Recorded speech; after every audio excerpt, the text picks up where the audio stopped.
fullback, but what they brought together is good quality players. A lot of kids, I'm not just saying that because I'm from Penn State, but a lot of Penn State kids who play well, are outstanding football players, and they have a good chemistry. And they brought in Coach Jim Morrow, who's just done an outstanding job with them, and they play well together. It's not always the best team or the best athletes that wins the championship. It's a team that plays well together. In some way, somehow, Carl Peterson has put together that football team, and the chemistry is there, and it showed it the last 2 years. There is a lot of conjecture as to just how well the Maulers will play tonight. Obviously, they know they're going nowhere as far as the season is concerned. Only 4 more weeks left in the regular season. And as a result, Ellis Rainsberger said to me he couldn't tell. They were strangely quiet this week, and there's no real indication whether this club has packed it in for the year, whether they might come out with an all-out effort against Philadelphia, Jack. Well, I don't think they've packed it in for the year for one big reason. They know that Hank Buller is down on the sidelines or up here in the booth watching his football game, and he's watching the players he's going to try to use next year and who he's going to bring in again next year. So I think they realize that they're playing for jobs and a chance to play on this football team again next year, and they're going to go all out, play 100%, because if you don't play hard and play well against the Philadelphia Stars, they'll blow you out of the stadium. Maulers have won the toss and have elected to receive, so they will begin the game, moving from left to right with the football. David Trout, the former University of Pittsburgh kicker and Pittsburgh Steeler, will place the ball on the kicking tee at the 35-yard line. We also mentioned that Mike Rozier will start in the ball game, and he's got a lot of people here rooting for him because he grew up in Camden, New Jersey, which isn't far from Philadelphia. And so Rozier will be on display, so to speak, tonight. Well, I think he's looking forward to it, Sam. I think he's got an opportunity to play not only against people from his hometown and watch him play, but also who are watching him on TV on ESPN. So he's looking for a big game and try to play well. William Miller in the deep receiving spot at the goal line. This Philadelphia team has an outstanding special teams play. Last week against Michigan, 3 kickoffs that were returned, never got out past the 15-yard line. William Miller downs this one in the end zone. It'll be a touchback, so the Maulers already begin in better field position than did Michigan last week in 3 of the kicks that they had to return. And he wisely downed the ball for a touchback, and so Pittsburgh will start its offense at the 20-yard line, and they will begin with Tom Rosance at quarterback, and Ira Albright will be the blocking back along with Mike Rozier. And Sam, the Philadelphia defense, I'm talking to some of the coaches before the game, they're going to give Tom Rosance a lot of different looks, disguise coverages, make one coverage look like something else, try to confuse him. He doesn't have the experience of playing back at quarterback. Well, they got Walter Holman in to start the game now with Rozier in the backfield from the 20-yard line. Jackie Flowers slotted to the left, and Greg Anderson, the wide receiver, to the left. Flowers in motion toward us, and Rosance on a delay gives to Rozier. He's trapped in the backfield, trying to find running room, and they got him at the 18-yard line. Antonio Gibson, the second-year strong safety out of Cincinnati, is the man who made the tackle. By the way, our big play sweepstakes contestant this quarter is Mary Pratt-Canis of Vandergrift, Pennsylvania. If the Maulers score a touchdown on a play of 40 yards or more, offensively or defensively, then Mary will win a $50 gift certificate redeemable at Foodland. Plus, you'll also be entered in the grand prize drawing and win a pair of tickets to the Maulers' next home game, compliments of WAMO-FM. So it's second down and about 12 as Mike Rozier on his first carry loses about 1.5 yards. Play action pass for Rosance. Stays in the pocket, almost intercepted. It was broken up by the linebacker, Sam Mills, and he almost had interception, Jack.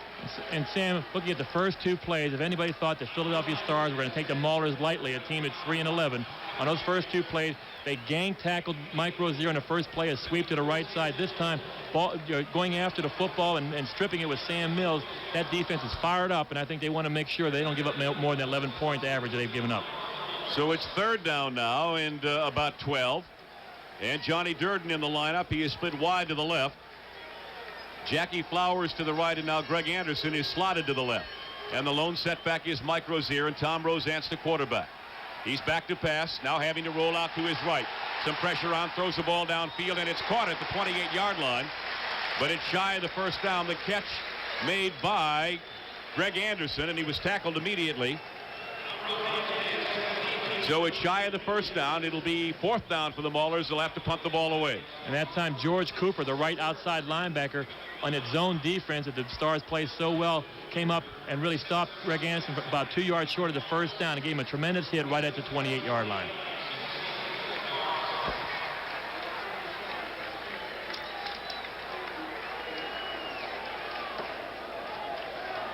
Larry Swider is back at his own 12-yard line. He is punting the ball to Garcia Lane, and Swider gets off an excellent high punt. Lane backing up to the 20-yard line. He avoids one tackle, now trying to break away, and they get him at the 22 and bring him down. Good special teams play, and let me see if I can identify the first man downfield. It was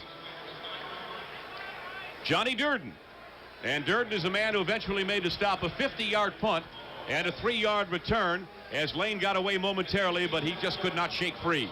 And Johnny Durden did an excellent job. He's the wide person on the punt coverage team. He did a good job of getting away from the defensive back, getting down there on Garcia Lane. Excellent punt by Larry Swider. We've got him pinned back on our 23-yard line. So here they come. Philadelphia on offense for the first time today. Kelvin Bryant in the backfield with David Riley. They run from the pro set, and Fusina on first down is back to pass. Sets up a screen to Riley in the flat. To the 20, the 25, and falls forward to the 30-yard line. Doug Holly made the tackle, but a quick pickup of 7 or 8 yards. A little screen to the fullback, David Riley, another former Pittsburgh Steeler. I think there are 6 players on this team that went to camp with the Steelers at one time or another, Jack, and all were cut, obviously. And that time, David Riley, who did not play in the first game against the Maulers in Pittsburgh, and talking to the Philadelphia coaches, done an outstanding job of blocking for Kelvin Bryant, took that screen, and did a good job of getting upfield for 8 yards. It is 2nd down and 2 now for Philadelphia. Will set their offensive line. Mike McKibben not available to the Maulers. Mark Rao not available today. Here's Bryant's first carry. Spins away from one tackler and didn't get much. He did not get much at all as he got across the 30-yard line, but he will be shy of a first down. Sam Clancy made the initial contact, and Ron Crosby made the tackle secure. So it'll be 3rd down now for Philadelphia. And that was excellent defense by the Maulers. With a quick trap trying to go inside with Kelvin Bryant. He broke it to the outside. Ron Crosby and Sam Clancy stayed at home, did their job. Good disciplined defense, but he got the first down. Nope.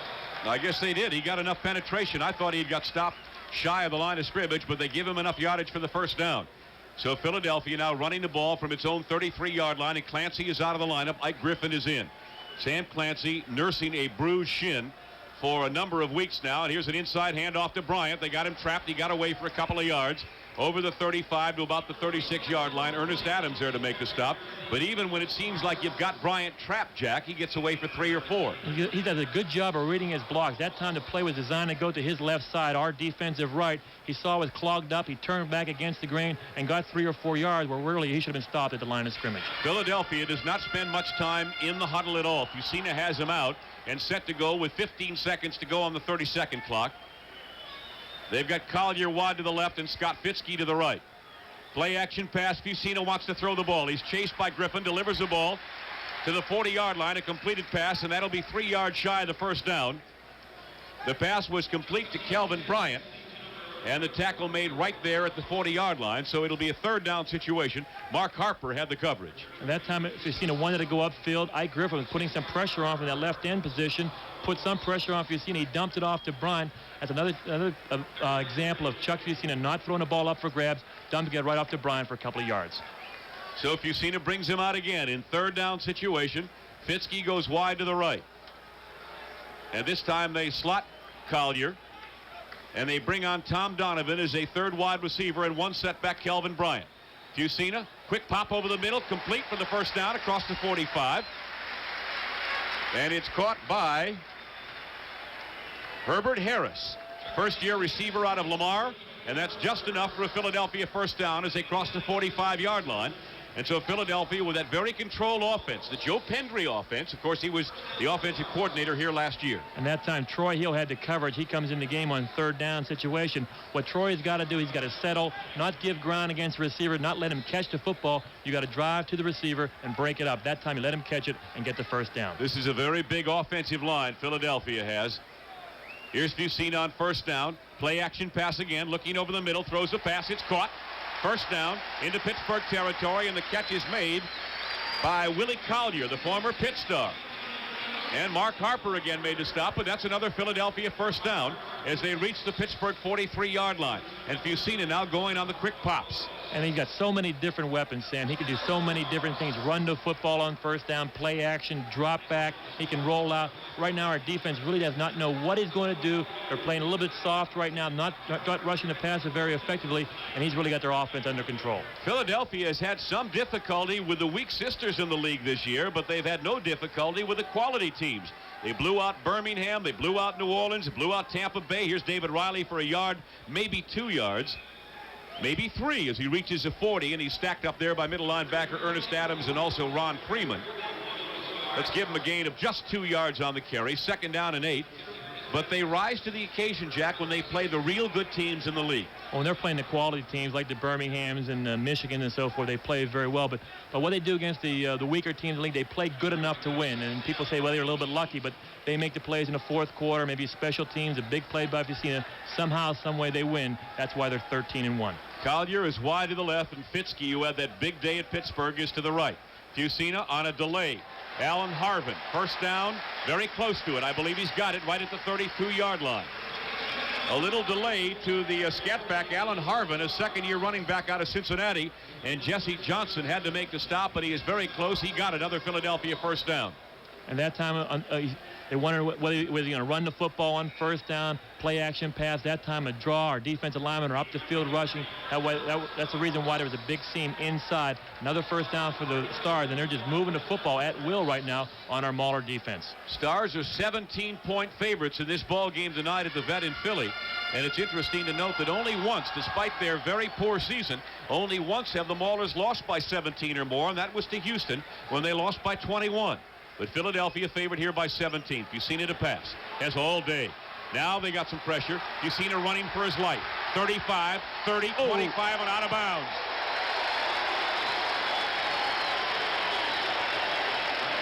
Calvin Bryant leading the way, delivered a crunching block on Ike Griffin. And Fusina downfield trying to get to Fusina. When he turned a corner, took a vicious hit by one of the offensive linemen of the Stars, and I'm surprised. 6-yard line of Pittsburgh.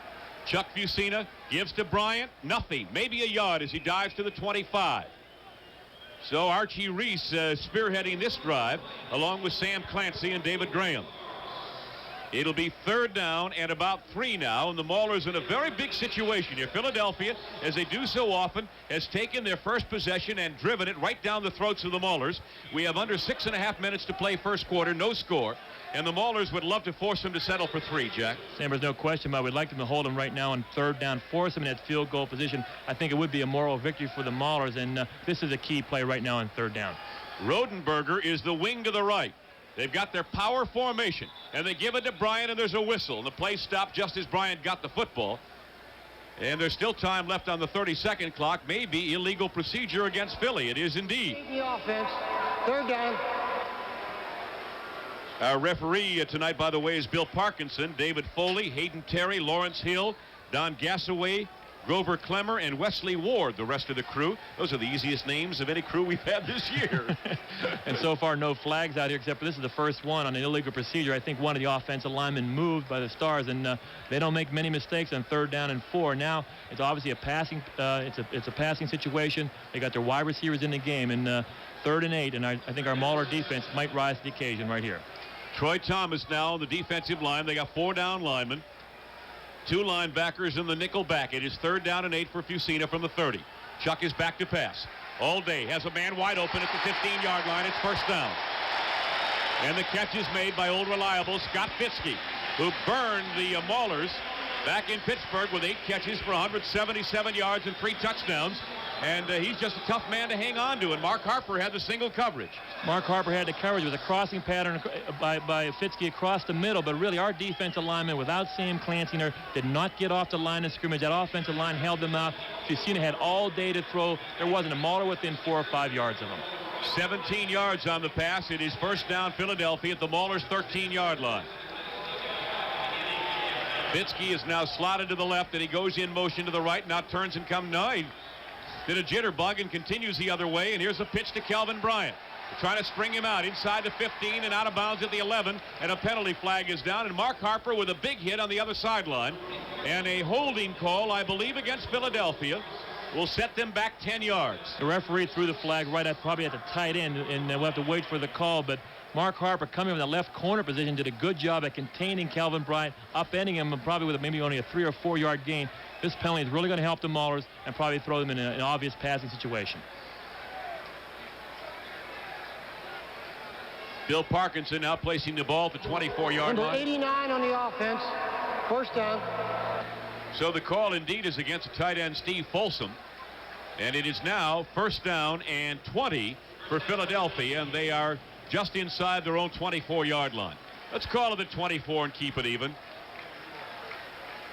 And they give to Bryant again. Same play. Cuts it up at the 20 to the 18. Still on his feet.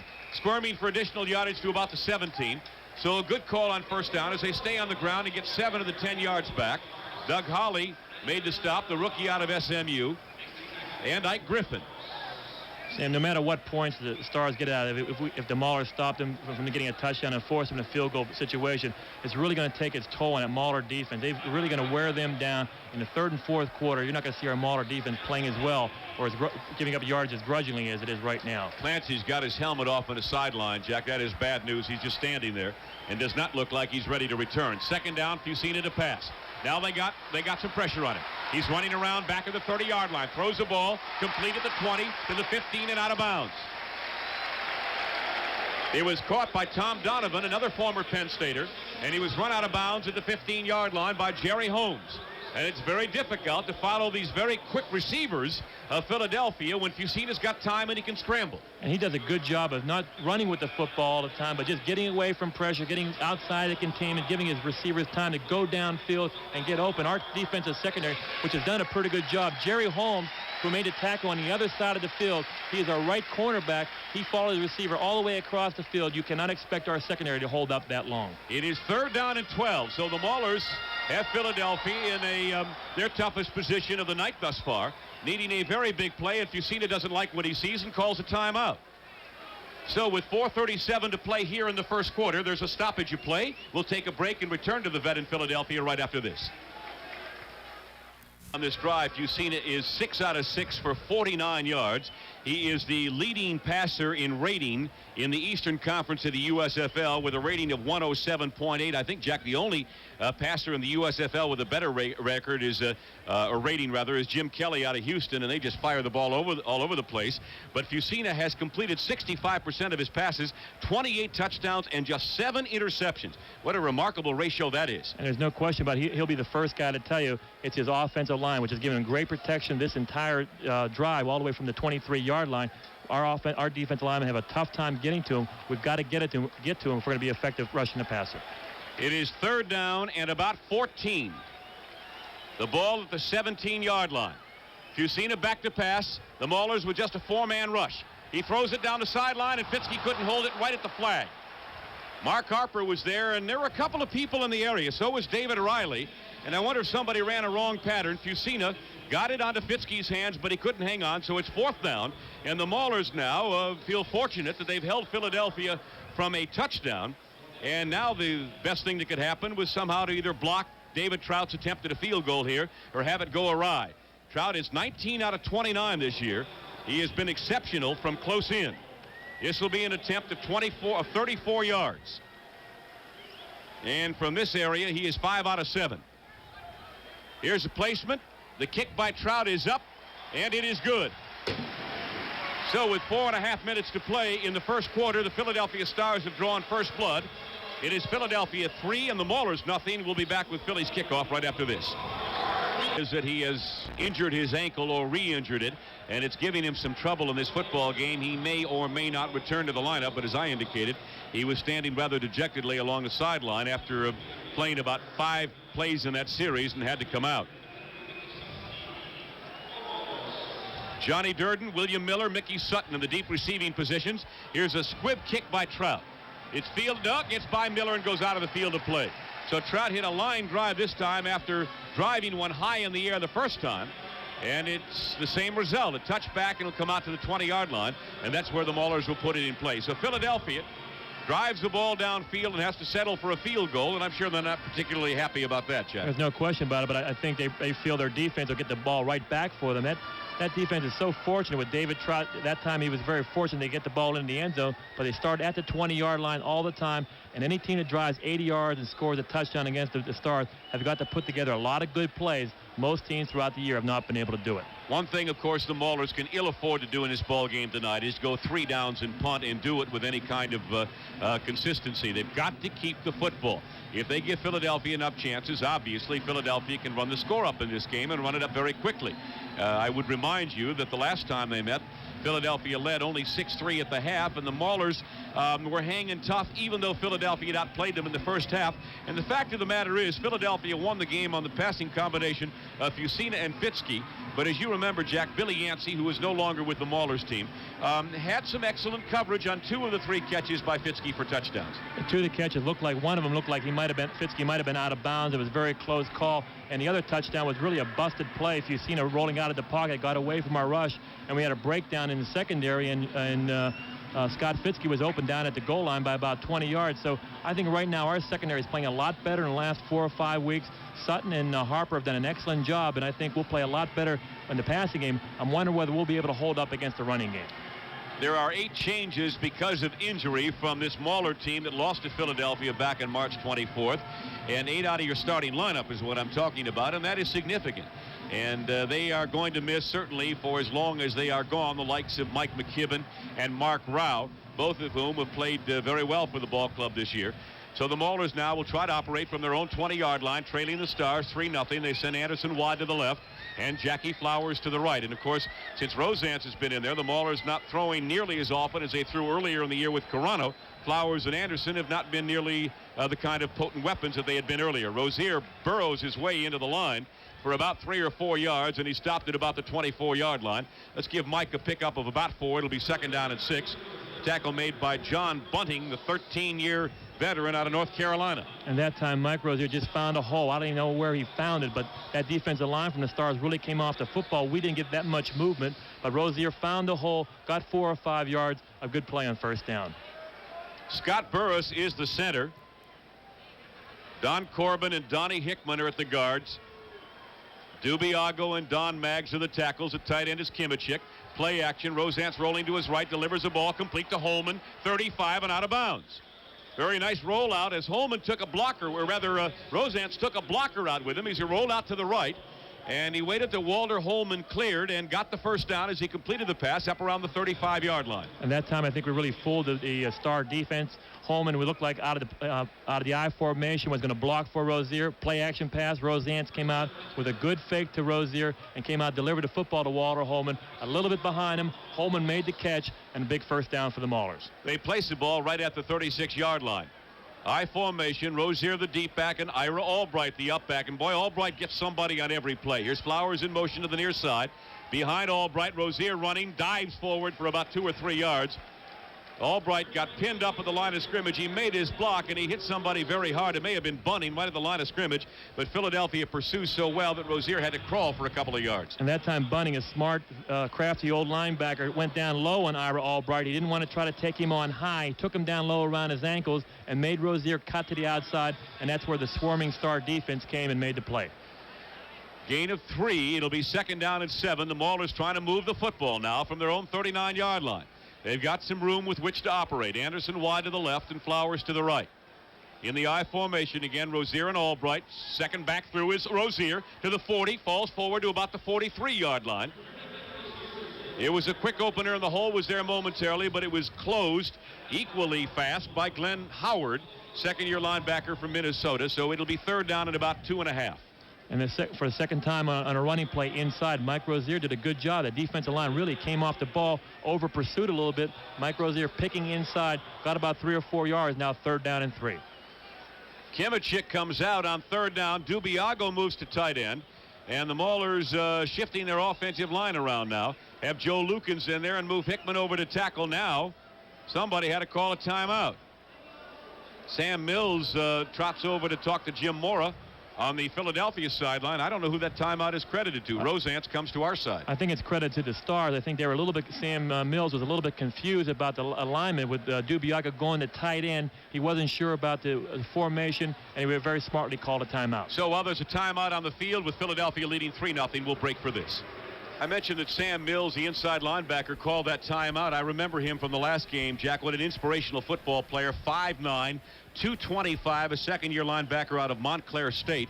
And he plays the inside linebacking position. He leads his team in tackles. There's no question. He's a big play guy for them. Makes interceptions. He makes a lot of tackles from that inside linebacker position. Not the prototype linebacker of a Jack Lambert type for the middle, but does the job and gets it done. Here's a big play for the Maulers early on in this football game. 3rd down and 3 from their own 43-yard line. From the pro set backfield with Holman and Rozier. And Rozier goes in motion. Off to the left. And they give us to Holman. He's stacked up at the line of scrimmage. And a flag is down. Well, Mike might have moved downfield a little prematurely. He went out in motion, and he may have cut upfield. But that play didn't fool anybody as they stacked up the ball carrier Holman. George Cooper, second-year linebacker, Michigan State, made the tackle for no gain. George Cooper's having an outstanding year. It is a legal procedure. I think Mike did turn upfield a little bit. 3rd down and 4 against that Star defense. It's very, very tough for us to muscle them and you get 4 yards for the first down. I think what we've got to do is open up a little bit on 3rd down and 4. Let Rosance run with the football, maybe a bootleg a little bit, and let him do what he does best. We cannot go physically up against the Stars and expect to win. Maulers with one of the poorest 3rd down efficiency ratings in the USFL. Going into the game, they converted 1 out of every 3 for 33 1/3%. They are 0 for 2 tonight. Garcia Lane awaiting this punt from Larry Swider. 2:10 to go in the first quarter. Good high spiral, fair catch by Lane at the 18-yard line, and that's where Philadelphia will put the ball in play. So with 2:10 to play in the first quarter and Philadelphia leading by a score of 3-0, we'll break for this. That in Philadelphia, and we do have our old crew together tonight. Tim Pearson keeping stats, Don DeBlasio having made the trip from Pittsburgh with us, doing the spotting, and J.C. Floyd, our ever-trusting producer. From the 18-yard line, Philadelphia leading 3-0 now. We'll go to work with a single setback in Kelvin Bryant. And Fusina turns and gives to Bryant right up the middle, over the 20 to the 23, maybe 24-yard line. Stopped there by Archie Reese at the bottom of the pile and Ron Crosby at the top. Also Ike Griffin. So the Maulers continue to play without Sam Clancy. And what an incredible loss he is, not only to this defensive line, but to any defensive line, the way he has developed this year as a football player. And you know that ankle's really got to bother him if he's out of the football game. He's such a competitor and wanting to play this evening against the best football team in the league. Just couldn't do it. 2nd down and 4, gain of 6 by Bryant. With a single back again, Bryant through a hole, dances across the 25 to the 28-yard line. And that'll be close to another Philadelphia first down. Jesse Johnson made the stop along with middle linebacker Ernest Adams. Jack, incidentally, speaking of Adams, he goes about his job so unspectacularly and silently. Have you been able to evaluate how he's done since he took over from Bruce Huther? Well, he's done a pretty good job inside. Really, how well a middle linebacker does in a 4-3 defense is how well the defensive line plays up ahead of you. And most of the time in the first and second quarter, when our defensive line has been fresh, he has done a good job. It's when the team gets tired is when that defensive line gets thrown back in his lap. 3rd down and 1, power formation to the right, and Bryant breaks through a hole over the 30 to the 31 or 32-yard line. He got the first down with plenty to spare. Ron Freeman made the stop. And getting up from the bottom again, Doug Holly and Ernest Adams. So Philadelphia will grind it out on you. And as Jack mentioned during our pregame report, this team at one point in the season, you didn't mention this fact. I think you mentioned the fact that they were plus 13 in the giveaway takeaway. But you know, at one point in this year, they were minus 9. So they have come on a turn of 22, more acquiring plays from fumbles or interceptions than from having given it up. If you've seen a play action pass, has a man wide open, 50, the 45, the 40, and out of bounds at the 30-yard line. Well, that was almost too easy. Kelvin Bryant got out here on the near sideline all alone. Nobody around him. Jerry Holmes finally ran him out. That time they had man-to-man coverage. Ron Freeman trying to pick up Kelvin Bryant out of the backfield. Wasn't that tough of a route. All he did was he got picked up inside a little bit, and Kelvin Bryant came up and made the play. But it's also coming back. The Maulers, nope, maybe it isn't coming back. We've come to the end of the first quarter. That's why the Maulers are back down around the 30-yard line. We are done with 1 quarter play, and the Stars lead the Maulers 3-0. We'll return to the vet right after this. to Kelvin Bryant out of the backfield, covers 39 yards and gives Philadelphia first down at the Maulers' 29-yard line. And Jack, as you started to say, it wasn't that difficult to play to cover. Ron Freeman, somehow the linebacker just blew the coverage up there. Well, he thought the play was going inside to one of the wide receivers. All he has to do is cover Kelvin Bryant. He's just swinging out of the backfield. He really is not the primary receiver. Justina saw that he was so wide open by 5 or 10 yards, delivered the football to him, but Kelvin Bryant is not the primary receiver on that play. The wide receiver is. Ron Freeman just blew the coverage. Here's the I formation. Alan Harvin is a deep back behind David Riley. Fusina, the quarterback, barks out the signals. First play, second quarter, 3-0 Philadelphia if you just joined us. Play action, Fusina rolls a little bit, now runs it right up the gut. And he slides at the 22-yard line in front of Ernest Adams. Little hook slide there by Chuck Fusina.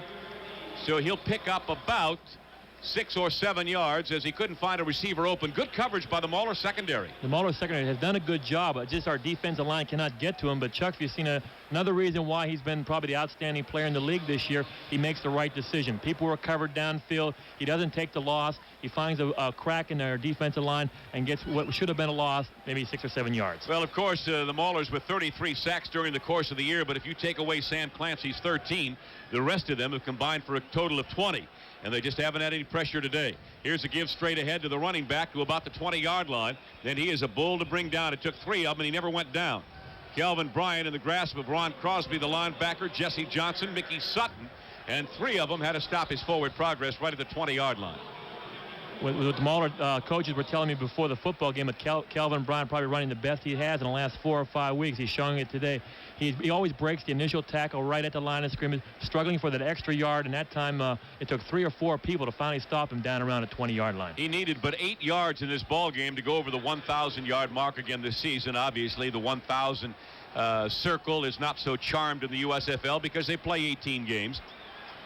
It is third down at about 1.5 yards. In motion, Rodenberger, and the give the other way. Here's a hold for Bryant, and he got the first down, but just barely. Good defensive play by Crosby and Adams. It looked for a moment like Bryant would get more yardage, but he settled for about a 3-yard gain, and he got the first down to the 18-yard line. That time Crosby did a good job of staying home on that counter play, the play coming right back to him. A lot of linebackers would take that fake inside, get hooked, and Bryant would have the corner. Crosby did a good job of staying at home, made the play, but Bryant still struggled for the first down. So Philadelphia leading here 3-0 and looking for more. They have a first down at the Maulers' 18-yard line. Jerry Holmes out on coverage now with Willie Collier. Fitzke is slotted to the left, and this time Fusina back to pass, throws one in the end zone for Fitzke, and it's overthrown. Double coverage. Jesse Johnson got over there that time to help out Mark Harper, but I think Fusina just smartly threw the ball away. He saw the double coverage. He was starting to get a little bit pressure from the inside from our defensive lineman, threw the football away. He knows he's in a scoring territory right now. He'll not put the ball up for grabs. He's going to take what the Mauler defense gives him. Jack, I'm wondering, the longer the Maulers stay in this football game competitively, the more difficulty it will be for Philadelphia, I think, to win the game. I mean, obviously they're a 17-point favorite. Most people think they're a lock to win this game, but wouldn't you think they'd try to open it up a little earlier here and try to blow them out and hope that the Maulers would quit and they could go in at halftime maybe with a victory? Well, I think they do what they do best. Run the football, play action, mix it up a little bit. Fusina's playing the same game he's played in the last 14 games. Maulers could shut them down here. They'd feel a lot better about themselves. Fusina's sacked back at the 23-yard line. And Ike Griffin is the man who got through to make the tackle. An excellent individual effort by Griffin, who simply beat his block and got through to make the tackle. And so it'll be third down now for Philadelphia, and they got some distance. They got to get the ball inside the 9-yard line. And give Ike Griffin all the credit in the world. He never quit. That offensive tackle had him right at the line of scrimmage. He took the inside move on him, kept pressuring on that gap inside, and finally got to Fusina. Fusina was so confident that his offensive line would protect for him, never really moved in the pocket. That is the 4th sack of the year for Ike Griffin. Philadelphia now with third down and 15. Here's where they need the pass rush. And they've only got 3 down linemen, so they're going to cover. No, they got 4. Fusina back to throw it, delivers it in the end zone, and it is caught. No good. He caught it, but out of bounds. Willie Collier caught the football, but Mickey Sutton and Jesse Johnson had him double teamed, and again they went right for the flag. Jack, they seem to like that flag area. Well, I think Mickey Sutton did an excellent job on one-on-one coverage. I want to belabor the point, but our defensive line is not getting pressure on Fusina. It's our secondary is what's doing a great job. Our secondary is keeping us in a football game right now, probably only down 6-0 after this field goal. David Trout out of Reardon hold at the 30-yard line. It'll be an attempt of exactly 40 yards by David Trout. Philly leading 3-0. Reardon's a quarterback. They could fake it, but they don't. Trout kicks it. It's up, and it is good again. So David Trout continues to have a very good year here in Philadelphia. He's now 21 of 31. That's a 58-yard drive in 10 plays. However, Philadelphia again settles for the field goal. It's 6-0 Stars. Sam Nover and Jack Ham back at the vet in Philadelphia. 2 David Trout field goals, one of 34, the other of 40 yards, has Philadelphia in front here by a score of 6-0. 12 minutes and 3 seconds remaining in the half, and Trout's kick is high and deep. 2 yards deep to be exact, and Miller's going to bring it out to the 5, to the 10, the 15, and that's where he goes down. And this excellent special team of Philadelphia prevents the Maulers from getting the ball to the 20-yard line. The tackle made by Scott Fitzke. 17 yards on the return. And credit David Trout that time. He put that ball right at the goal line, a very, very high kick, giving his covered team time to get downfield. And anytime you stop a team inside the 20-yard line, that's excellent coverage, and the Stars have done that entire year. Jack, you wanted to make a comment on Mickey Sutton when we went away. Well, Mickey Sutton broke up the pass, which looked like a touchdown in the end zone, and then he came back on the field goal and almost blocked the field goal. He's hustling on every play. He's giving 110% out there. From the 15-yard line, Rosance has very poor field position this time. Ira Albright, the up back, with the play action pass over the middle. Wide open Greg Anderson up around the 29-yard line. And the tackle made there by Garcia Lane, but Mike Lush, the free safety, was slapping his hands together like he blew the coverage. Well, what they had was the in-out coverage where Mike Lush is coming from the inside. And really what Tom Rosance has got to do is he's got to deliver that football a little bit earlier, because Greg Anderson is coming down and making his cut or his curl route right at the 30-yard line. He's waiting for the football. He's got to get it a little bit earlier. Kathy Bocek of Valencia, Pennsylvania, is our sweepstakes contestant. And the give is to Rozier on a sweep to the 30. The 35 falls forward to the 37-yard line. An excellent gain on first down by Mike Rozier. And now Ira Albright having words with a linebacker by the name of George Cooper. Albright's out there, and you talk about people coming to play the game. That Albright. And that time Ira Albright in motion, the play we ran last week. He was the guy to put the block on George Cooper that time. In motion, turned upfield, giving Mike Rozier a lane inside, and he made about 6 yards on first down. They give him 7, actually, and so it's 2nd down and 3 now. The Maulers starting to move the football, beginning this drive at their own 15-yard line. One wide receiver. It's Greg Anderson, split wide to the right, and a double tight end. They got Flowers in blocking from the tight end position, and the give straight ahead to the running back, Walter Holman. And he's shy of the first down. He only gained about a yard on the carry.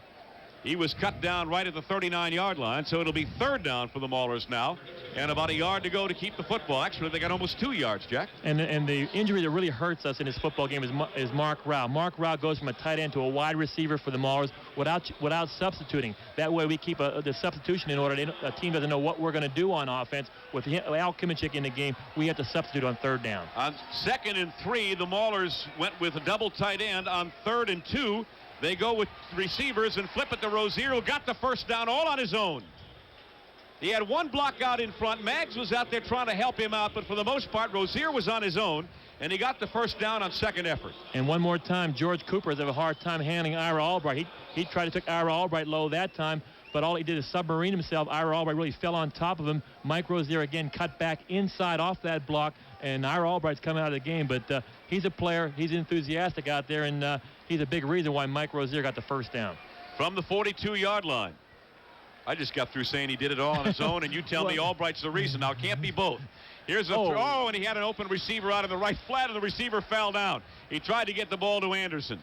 I think what you're saying is that Albright got him the position where he could get the first down, and Rozier, just on great second effort, was able to run for the 3 yards needed for the first down, but Ira gave him the chance to do it. And George Cooper really did a thing a linebacker should never do. You never sell yourself out one-on-one. Just bury yourself in the ground and let a running back fall on top of you. That time he was not a player, and that's one of the few bad plays probably George Cooper's made in this football game. Under 9 minutes to play in the second quarter. Philadelphia 6, the Maulers nothing. And here's Rosance, delivers one in the right flat, and it's caught at the 45 of Philadelphia, and another first down, and Jackie Flowers made the catch. And he continues this incredible statistic virtually every reception he has, Jack, is either for a touchdown or a first down. And this was an outstanding catch by Jackie Flowers. Jonathan Sutton had one-on-one coverage. They came at an all-out blitz, and Jackie Flowers has good hands and good coverage by Sutton. Flowers still brings the football in for another first down. And I notice they're double-teaming your buddy Kugler right in the middle.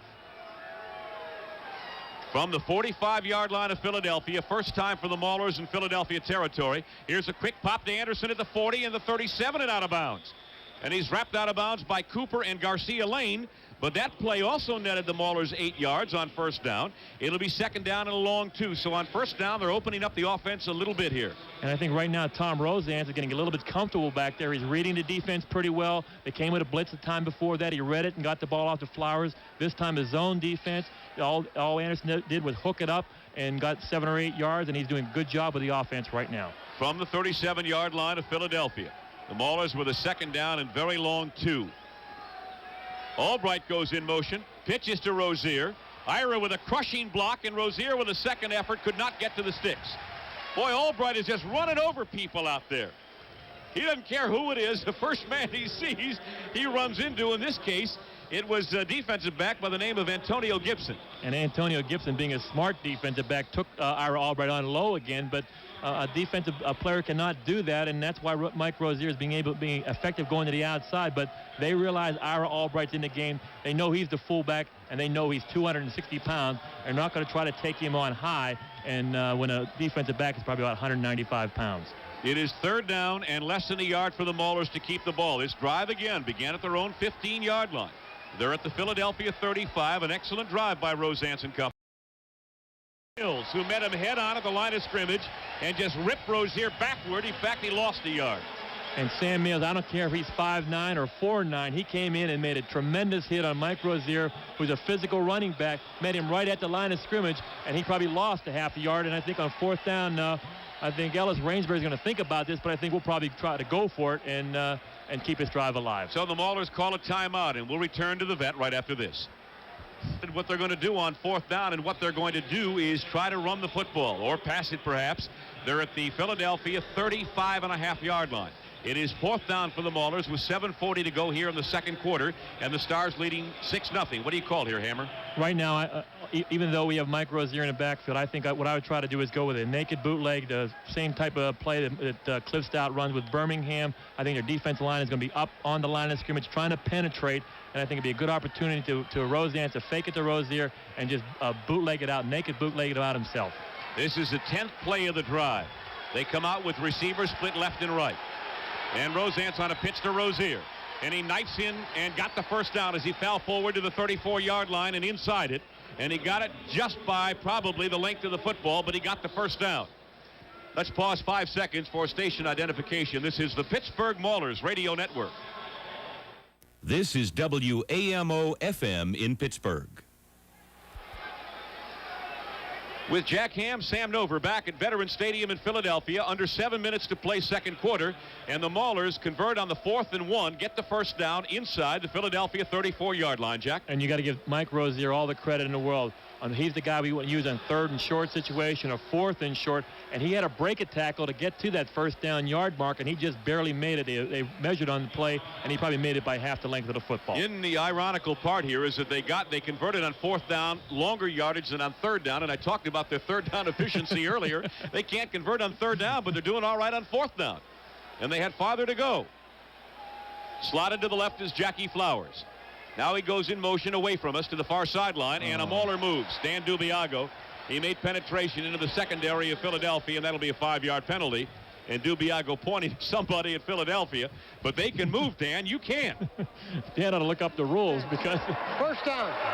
He's not allowed to move once he's set on the line of scrimmage with his hand down, but up to this point, we have not any penalties against the Maulers. A very impressive drive that Tom Rosans has put together. Now the 5-yard penalty puts it in a different situation now with the ball on about the 39-yard line. Rozier comes out on 1st and 15. The ball now back at the 39-yard line. Well, that'll make it a bit more difficult. So does Ira Albright come to the sideline for a rest or for an equipment repair as he gives Mike Fox, the equipment manager, his helmet immediately. And so we've got a new tandem in the backfield, William Miller and Walter Holman. Anderson wide left and Jackie Flowers to the right. 1st and 15 for the Maulers. In motion is Miller. Rosans turns, Now some pressure, rolling to his right. Looking downfield, throws a ball. It's caught. First down to Jackie Flowers at the 20-yard line. An excellent play. Rosance went back in the pocket, rolled away from the pressure to his right. Flowers came clean, and a 20-yard completed pass. Give Rosance and Jackie Flowers all the credit in the world. When Flowers saw Rosance was in trouble, he had a hook pattern across the middle. Finally saw the defender was right on his shoulder, turned back to the outside so Rosance could see him, and got the ball on the 19-yard line for a first down. They beat Jonathan Sutton, the 6-year veteran out of New Mexico, who had to follow Flowers all the way across the field.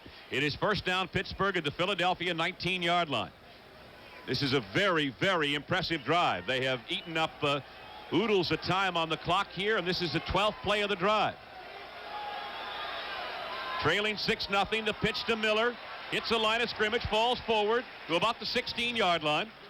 William Miller coming off his best performance of the year last week, 115 yards in the victory over Washington.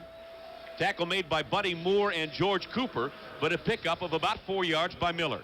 And the strong safety and the outside linebackers are still very cognizant of the fact that Ira Albright's at fullback, and they're trying to play him off a little bit, duck underneath Ira Albright, and he's doing a good job of shielding the outside, the containment, and all our running backs are cutting back inside, Rozier and Miller. Burroughs has gone all the way at center. Here's Rosance on 2nd and 6. I formation with William Miller in the backfield. And the pitch is to Miller. Here's a reverse to Flowers. Oh, we got a touchdown. Behind a Rosance block. The 15, to the 10, the 5, and out of bounds at the 3. You spoke a little too soon, Hammer. He was run out as the pursuit finally got him. Antonio Gibson at the 3-yard line. It looked, boy, he had a whole open field, but Flowers does not have great foot speed. Rosance probably can outrun Flowers, and Rosance was running the interference. And Jackie Flowers, and we talk about what a good intermediate receiver he has. He had that corner with 2 or 3 Maulers in front of him, and the star defensive backs caught up to him. He really had that. I thought it was going to be a touchdown very easily, but you can see that he does not have that blinding breakaway speed that some of the other wide receivers in the league have. How about this drive? So far, 82 yards to the Philadelphia 3. First and goal to go. Rosance turns and gives it to Rozier to about the 1 maybe, and he's shoved back. Rozier fighting for extra yardage in the middle of the pile, just went in over his own left guard and trying to wedge out some additional yardage to see where they spot it. It is inside the 1-yard line. What an impressive drive.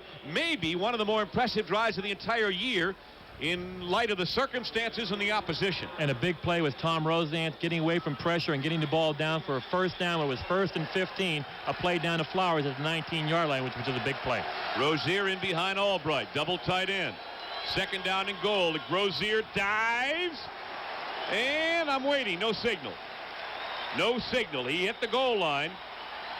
I don't think they're going to give it to him, Jack. No, but I'll tell you, he stretched that football up over the goal line or right to the goal line. And I don't think the officials saw it, but when he was down, he stretched it out right to the goal line. The official was saying he was a little bit short. And I'll tell you, I'm glad we have Mike Rozier in the game right now. I'm looking at the replay, and it looks like he stretches the ball out late. The official made the correct call. He stretched the ball out late when his knee had already touched down. 3rd down. Nose of the football inches away from the goal line. 3rd down.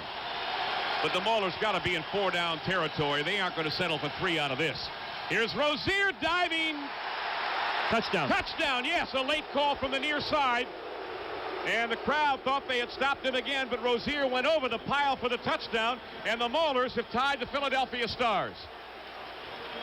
Sam, that was an outstanding drive by Tom Rosance, taking control of that football team. I think it's going to do a lot for his confidence, moving his football team against the Stars. And a big play was his quarterback scramble, getting away from pressure, and Rozier looking at the replay, Rozier got right to the goal line, and it's a close call, and the official, I think, made the correct call. He broke the play into the goal line, and it's a touchdown. Eric Schubert will attempt to give the Maulers a lead.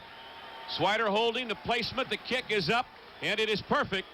So the Pittsburgh Maulers lead the best team in the USFL, the Philadelphia Stars, with 4 minutes and 41 seconds left to play here in the 2nd quarter. We'll be back in a moment. Are able to navigate 85 yards of artificial real estate here at the Vet in 15 plays, 7 minutes, 9-second drive, Jack. And we ran the football effectively against Ira Albright, doing a good job of blocking for Rozier and William Miller. And Tom Rosance doing a good job of getting away from pressure and finding the open receiver. Ball blows off the tee, so Eric Schubert has to reset it. 7-6, the Maulers lead the Philadelphia Stars. I remind you, they trailed at halftime 6-3 in Pittsburgh, the Maulers did.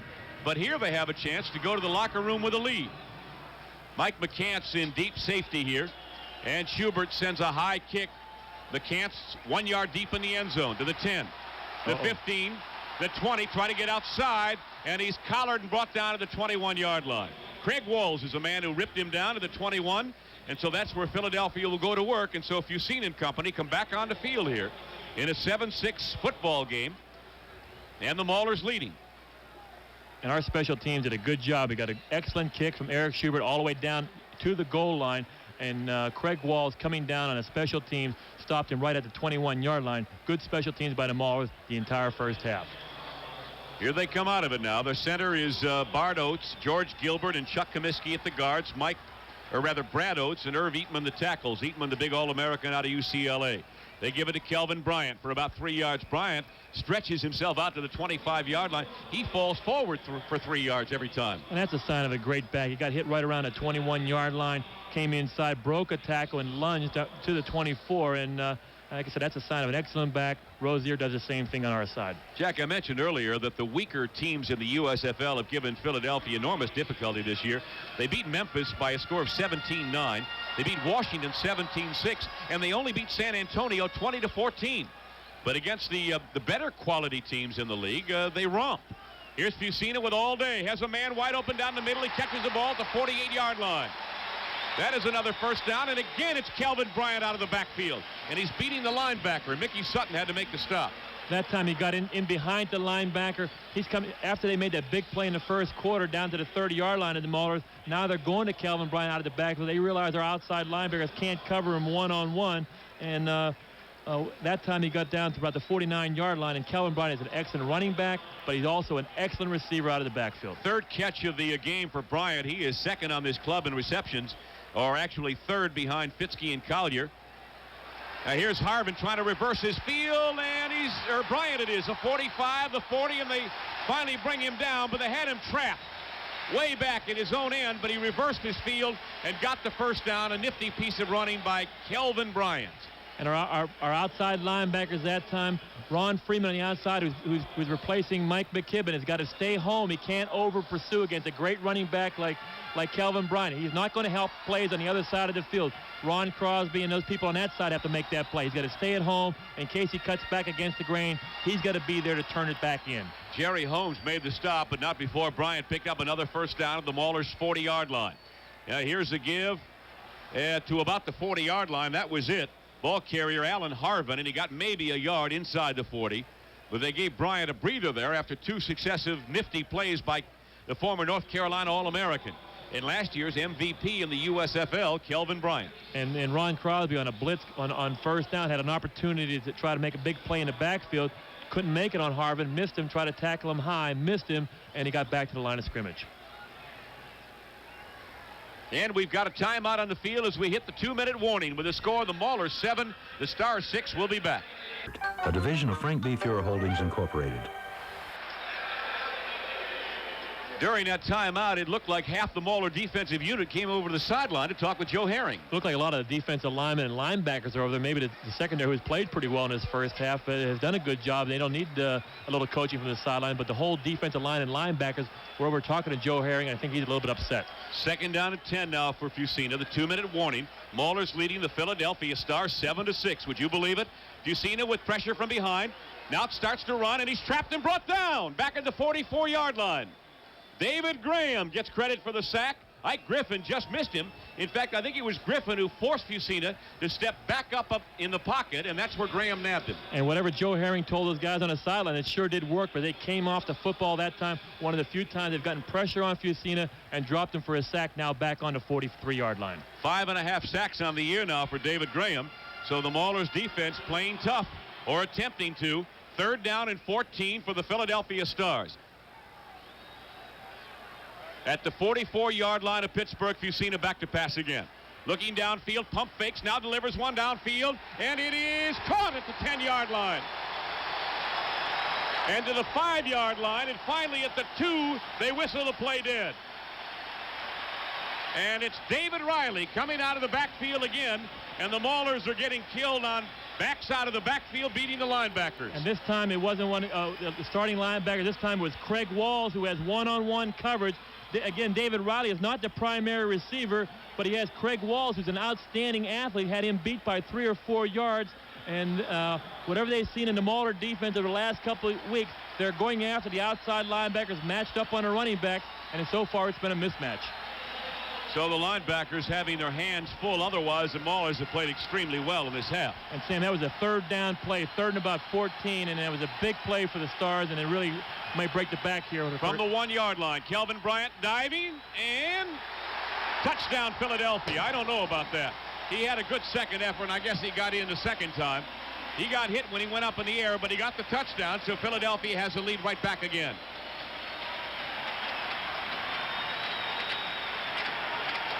And Sam, it was a big third down play they made for the Holmes, Harper, and Johnson have done an excellent job. It's really the linebackers, the outside linebackers, and Craig Walls, when he's down there on prevent situation, matching up on David Riley, and who David Riley has good speed, but he's not the primary receiver downfield. He's been so open. If you've seen his finds the open receiver and just deliver the football to him. And I think Philadelphia may go for 2 here. Philadelphia now has taken David Trout off the field, and they have put their offense back on again. So they're going to go for 2. They lead the Maulers 12-7. This could be to David Riley. Could be a pick play. Anthony Cena back to pass, looking in the end zone, throws the ball, and it's intercepted, so the conversion attempt is no good.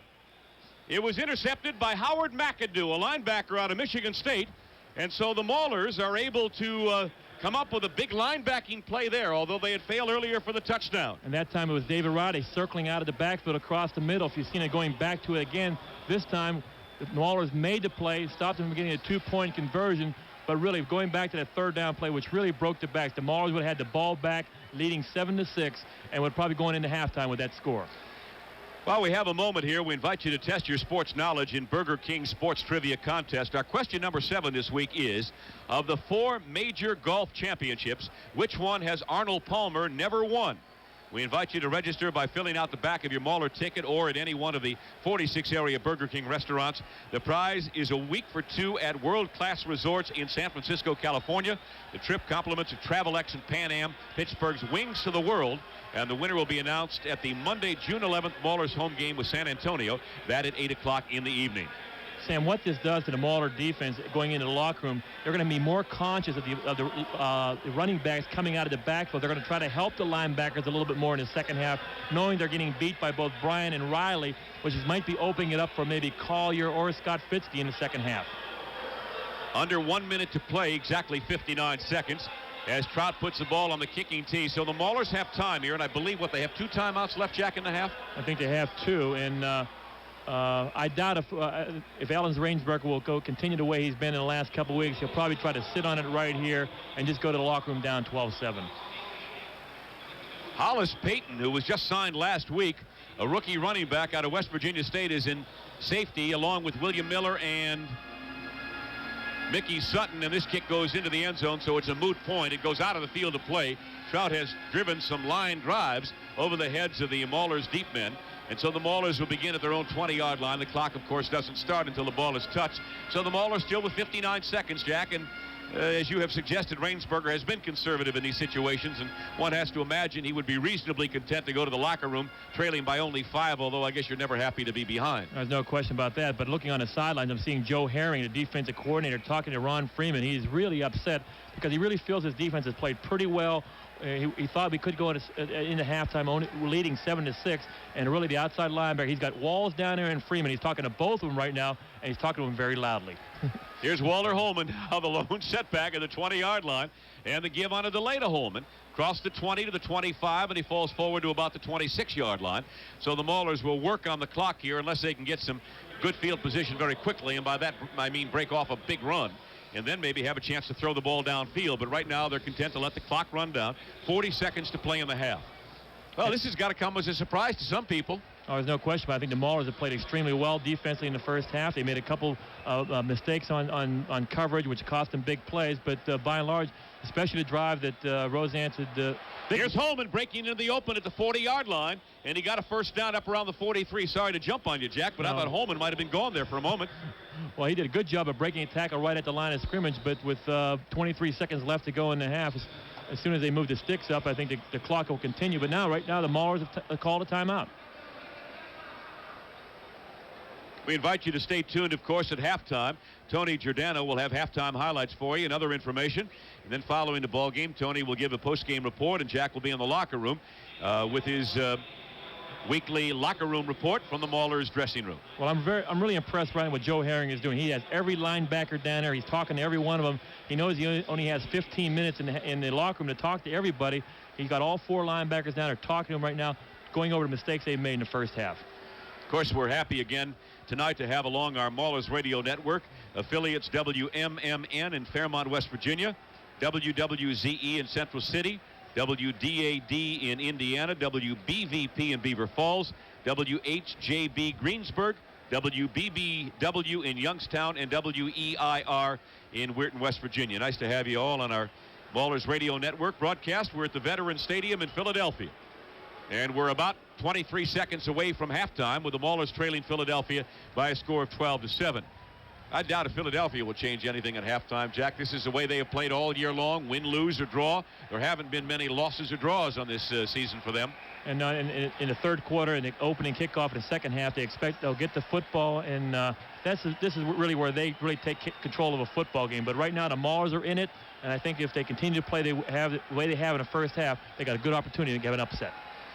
Rosance back to pass, looking downfield, avoids a rush, dumps it off in the right flat to Holman, about the 45, and he crawled for a couple of yards, but Philadelphia will give that play to them all day long. Well, they're in a deep zone defense right now. They're a smart defensive football team. No big plays. They don't want any kind of pass interference, and the Maulers have called another timeout with 13 seconds left, but the Stars aren't going to give them anything deep. Of course, next Monday night, our broadcast will originate from Three River Stadium in Pittsburgh when the San Antonio Gunslingers come to town.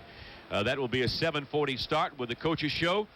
Pre-game report at 7:50 and the kickoff shortly past 8 o'clock. And so the Maulers playing out the string here on their inaugural season in the USFL, looking, of course, for the real plum here in Philadelphia tonight. Obviously, it won't make their season, but beating the best team in the USFL will give Hank Bull a lot to build on for next year. And then, of course, they can play out the season. San Antonio, as I mentioned, comes to town. Following that, Tampa Bay comes to Pittsburgh, and then they close it out in Jacksonville. So there are some games the Maulers can win there. Certainly they can beat San Antonio. And, of course, Jacksonville is a 4-11 team. They have not exactly had an outstanding inaugural season themselves. And if Ellis Rainsberg was worried about how well his football team is going to play today, whether they were going to pack it in against the best team in the USFL, they have played extremely well in the first half. The defense has played very well, and that one drive that Tom Rosance engineered for the touchdown was a big drive. 13 seconds to play in the first half. Maulers are out of timeouts, so they'll have to run one long play here, or maybe a sideline pattern, and then time enough for one more. Lone setback is Holman. Rosance back to pass again. Has some pressure from Don Fielder. Steps up in the pocket. Now they're pursuing from behind. Throws it cross-field, and it's caught by Anderson at the Philadelphia 40-yard line. And I believe the clock, no, they've got to stop the clock now to move the sticks. He got the first down. So the Maulers, they're rushing Eric Schubert out on the field, will try to attempt the field goal if they can. 3 seconds left. Swider kneels at the 46-yard line. It'll be an attempt to 56 yards by Eric Schubert. They got the stick set. He whistles, the play begins. Here's a snap. Schubert uncorks one. It is long, and it is good! I don't believe it! But a penalty marker is down. Eric Schubert kicked a 56-yard field goal as time expired in the half, but it may all be for naught. There's a penalty flag down. I see George Cooper pointing back. No, it's good. Philadelphia, too many men on the field, I believe, and the Maulers will go to the locker room trailing Philadelphia by just 2. What a bizarre circumstance. In the USFL, when you achieve a first down, the clock stops automatically. While they were moving the sticks and stopping the clock, Swider and Schubert and the field goal kicking team came on the field, And when the referee signaled that the clock begins again, the ball was snapped immediately. Swider put it down, and Schubert got it over the crossbar by the skin of his teeth, but nobody will see that in the record book. 56-yard field goal by Schubert. We go to halftime. The Philadelphia Stars 12 and the Pittsburgh Maulers 10. As we move along here in the broadcast, here's his kick to the 2-yard line to start the second half of play. And tackled at the 12-yard line is the ball carrier Harris, and that is where Philadelphia will begin the drive. From their own 12-yard line, good special teams coverage, and again, Jim Perryman downfield to make the tackle. So the Maulers start Philadelphia very deep in their own end, Jack. And this is usually the big part of the Star football game is their special teams, but our Maulers have done an excellent job covering kicks, getting good field position, and this time stopping on the 13-yard line. A good kick by Eric Schubert down to the goal line was the start of the whole coverage. That field goal of 56 yards by Schubert is the second longest in the history of the USFL, and the second time this year that somebody has kicked 56 yards. Novo Bojovic, the place kicker for Michigan, had a 56-yarder earlier. Here is a give to Kelvin Bryant for about 2 yards up the middle. The longest field goal in the short history of this league was 57 yards by Jim Asmus of Arizona last year against Los Angeles. So by 1 yard, Eric Schubert missed tying the USFL record for the longest field goal. But he has brought the Maulers to within 2 of the Philadelphia Stars, who have won 11 straight, 13-1 this year, 28 of 32 in their regular season history. What an amazing football team they've been. They've been a consistent football team both seasons. They got upset last year by Michigan in the playoffs. 2nd down and 8. Fusina now on a pitch to Kelvin Bryant. And he is hit at the line of scrimmage and knocked down by Mickey Sutton. And Sutton really came to all of our attention in that New Jersey game when he had 14 unassisted tackles and 3 assists and played his heart out. And he's an amazing football player, Jack, at 5'9", 170 pounds, and he's playing strong safety. And that was excellent defense by the Maulers. That time, Ron Crosby had the containment. His job was to contain Kelvin Bryant, make him turn back inside. Mickey Sutton had the cutback area, the area inside of Ron Crosby. He made the play. Mickey Sutton is playing outstanding football. Here's some good news. Sam Clancy is in on 3rd down. So number 77 is back in the lineup, maybe just on passing situations, but he is back nonetheless. 3rd down and 8. And no, Griffin got free in the middle for a moment, and the pass is broken up. It is knocked down by Craig Walls and also Mickey Sutton. And I think Sutton is a little disgusted he didn't catch the ball. He thought he had a chance for an intercept. Excellent zone defense by the Maulers that time on 3rd down and long. Mickey Sutton breaking on the football from the inside, Walls from the outside. They just really drilled the receiver and stripped him of the football. Big series for the Maulers, stopping on 3 downs. First punt of the night for Sean Landetta, who is the #1 kicker in the Eastern Conference, and a fair catch by the Maulers at the Philadelphia 46-yard line. Mark Harper running up on a short kick by Landetta. Only 30 yards, and so he was a little bit stale, having not kicked at all in the first half. And the Maulers begin their first series of the second half at the Philadelphia 46. So we'll take a break and return to the Veterans Stadium in Philadelphia right after this. Maulers now huddling up back at the 45-yard line of Pittsburgh, and when they put the ball in play, Jack, they will begin with their best field position of the night. And Mark Harper did an excellent job of catching that punt. It was a short punt. He came up, called for a fair catch, did not let the ball hit the ground. If it did, he may have gained 20 yards on the punt. He caught it, and it's good field position for the Maulers. Flowers is wide to the right and Greg Anderson to the left. I formation with Rozier and Ira Albright in the backfield. And now Flowers comes in motion to the near side. And fumbled by Rosance, and Rozier wisely fell on the ball back at the 48-yard line. Rosance bobbled the snap, and Rozier, instead of trying to pick it up and run with it, fell on the football, and the Maulers glad to take the loss and keep the ball. I think Tom Rosance a little bit anxious coming here at the beginning of third quarter, pulled out a little bit early from the center and just bobbled the football, and an alert Mike Rozier, instead of trying to pick it up, just fell on it. You're right, Sammy. Smart play by Rozier. So the Maulers lose on the exchange 2 yards. It is 2nd down and 12. And now Flowers goes wide to the right. All that running in motion for Flowers for naught. Didn't even get a chance to run the play, or at least his pattern. Here's Anderson to the left. And Rosance, play action, fakes the give to Rozier, rolling to his right. Ran out of real estate and threw the ball downfield, and it is out of bounds. It was tipped along the sideline and is incomplete. Rosance I don't know if that play was designed to set up the way it was designed, but Rosance got to the sideline in a hurry and really ran out of room to throw the ball. Well, he was getting too much pressure, and Mike Lush down around the 20-yard line almost picked that football off. Looked like he was going up for the ball, would have got the interception, but what we're trying to do is design rollout, but we're getting too much pressure from the defensive end, making Tom Rosance drift a little bit, and he can't find the open receiver downfield. Burris is the center. Corbin and Hickman the guards. Dubiago and Don Maggs the tackles. Al Kimachik the tight end to start the second half. And again, the same receivers. Anderson and Flowers split left and right respectively, and the Stars look like they're going to blitz. Here's a reverse. Rosance gives a block. Flowers trying to get open. 50, 45, still on his feet, and stumbles out of bounds at the 40-yard line. He had to go very deep for that reverse, Jack, and I think it probably cost the Maulers the play. In concept, it was fine, but Garcia Lane got over to knock him out of bounds and make the tackle secure at about the 40. So the Maulers come up 4 yards shy of the first down. It'll be fourth down now and about 4. And George Cooper, the linebacker they ran the reverse on before, got upfield a little bit more, made Jackie Flowers belly a little bit further upfield, and now they're going to have to punt the football away. So Larry Swider will come on and try to hem Philadelphia up in their own end. The Stars now just getting their punt return team on the field. Not quite sure what the Maulers would do. Isn't that within Schubert's range right there? You did. You got it, Hammer. Harvin in single safety. Swider trying to knock one out of bounds, and it does. It goes out inside the 10-yard line. So Swider, for one of the rare instances in this season, really tried to knock that out of bounds, and he did. He's not the kind of punter who does that. So the Maulers pin the Stars up at their own 10-yard line. We'll be back right after this. Offense of the Philadelphia Stars now on the field under the guidance of Cena, the McKees Rocks native, former Penn State All-American, great young man, having an outstanding year again for Philadelphia as he did last year, but finding the going a little bit tougher against Pittsburgh. And I'm wondering if Philadelphia may have lost the edge in this ball game, pointing to a Friday night encounter that they got coming up. May have overlooked the Maulers. After all, they came into this game 3-11, Jack, but they have played very well, have the Maulers.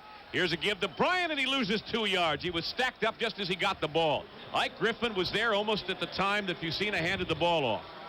Ike Griffin getting good penetration in the backfield. He made a big sack in the first half, got good penetration inside coming upfield, and really made Kelvin Bryant go the other direction. And our defense in the first series played well, and right now in the first play in this series, they're playing exceptionally well. You'd never know the Maulers were 17-point underdogs. I'll tell you that. They trailed 12-10.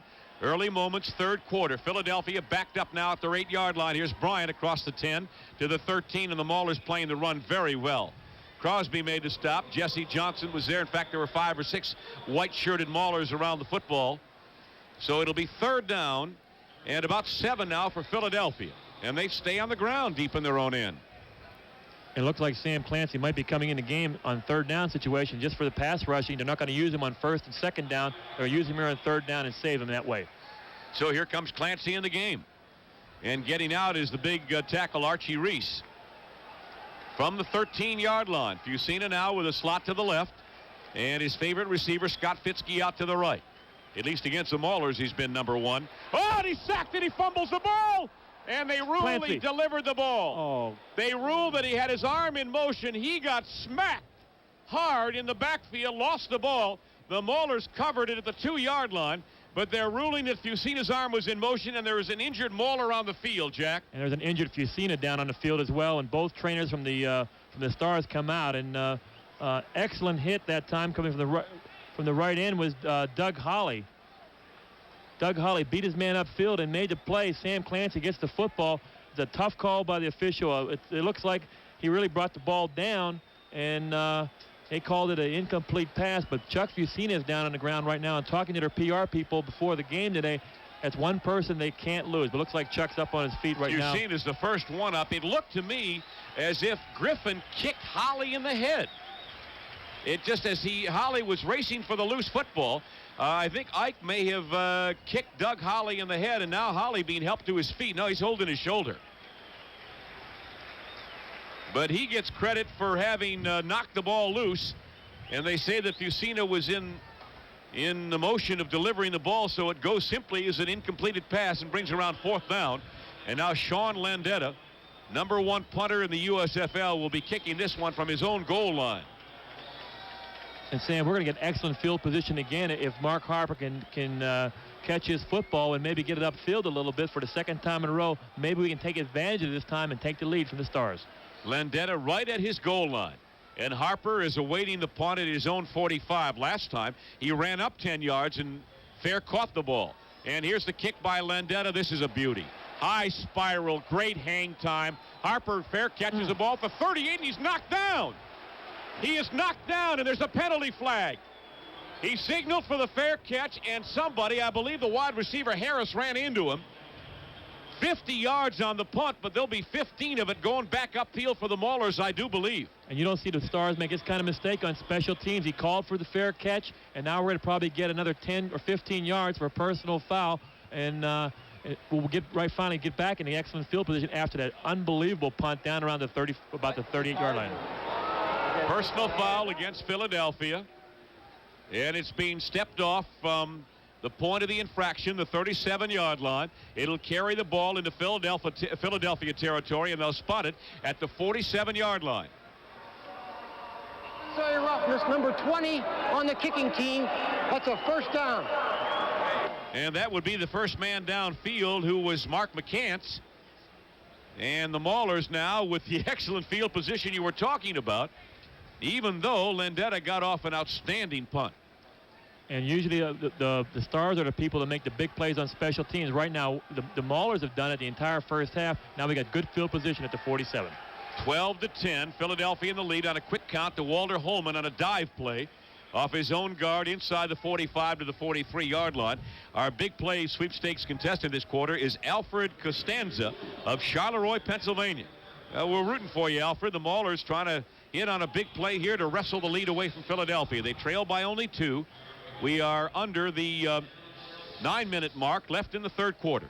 And Ira Albright's in the game right now, and I wouldn't be surprised if you see him go in motion to our side here, to his left, and give the football to Rozier and try to come off his block. Second down, Maulers, and about 6.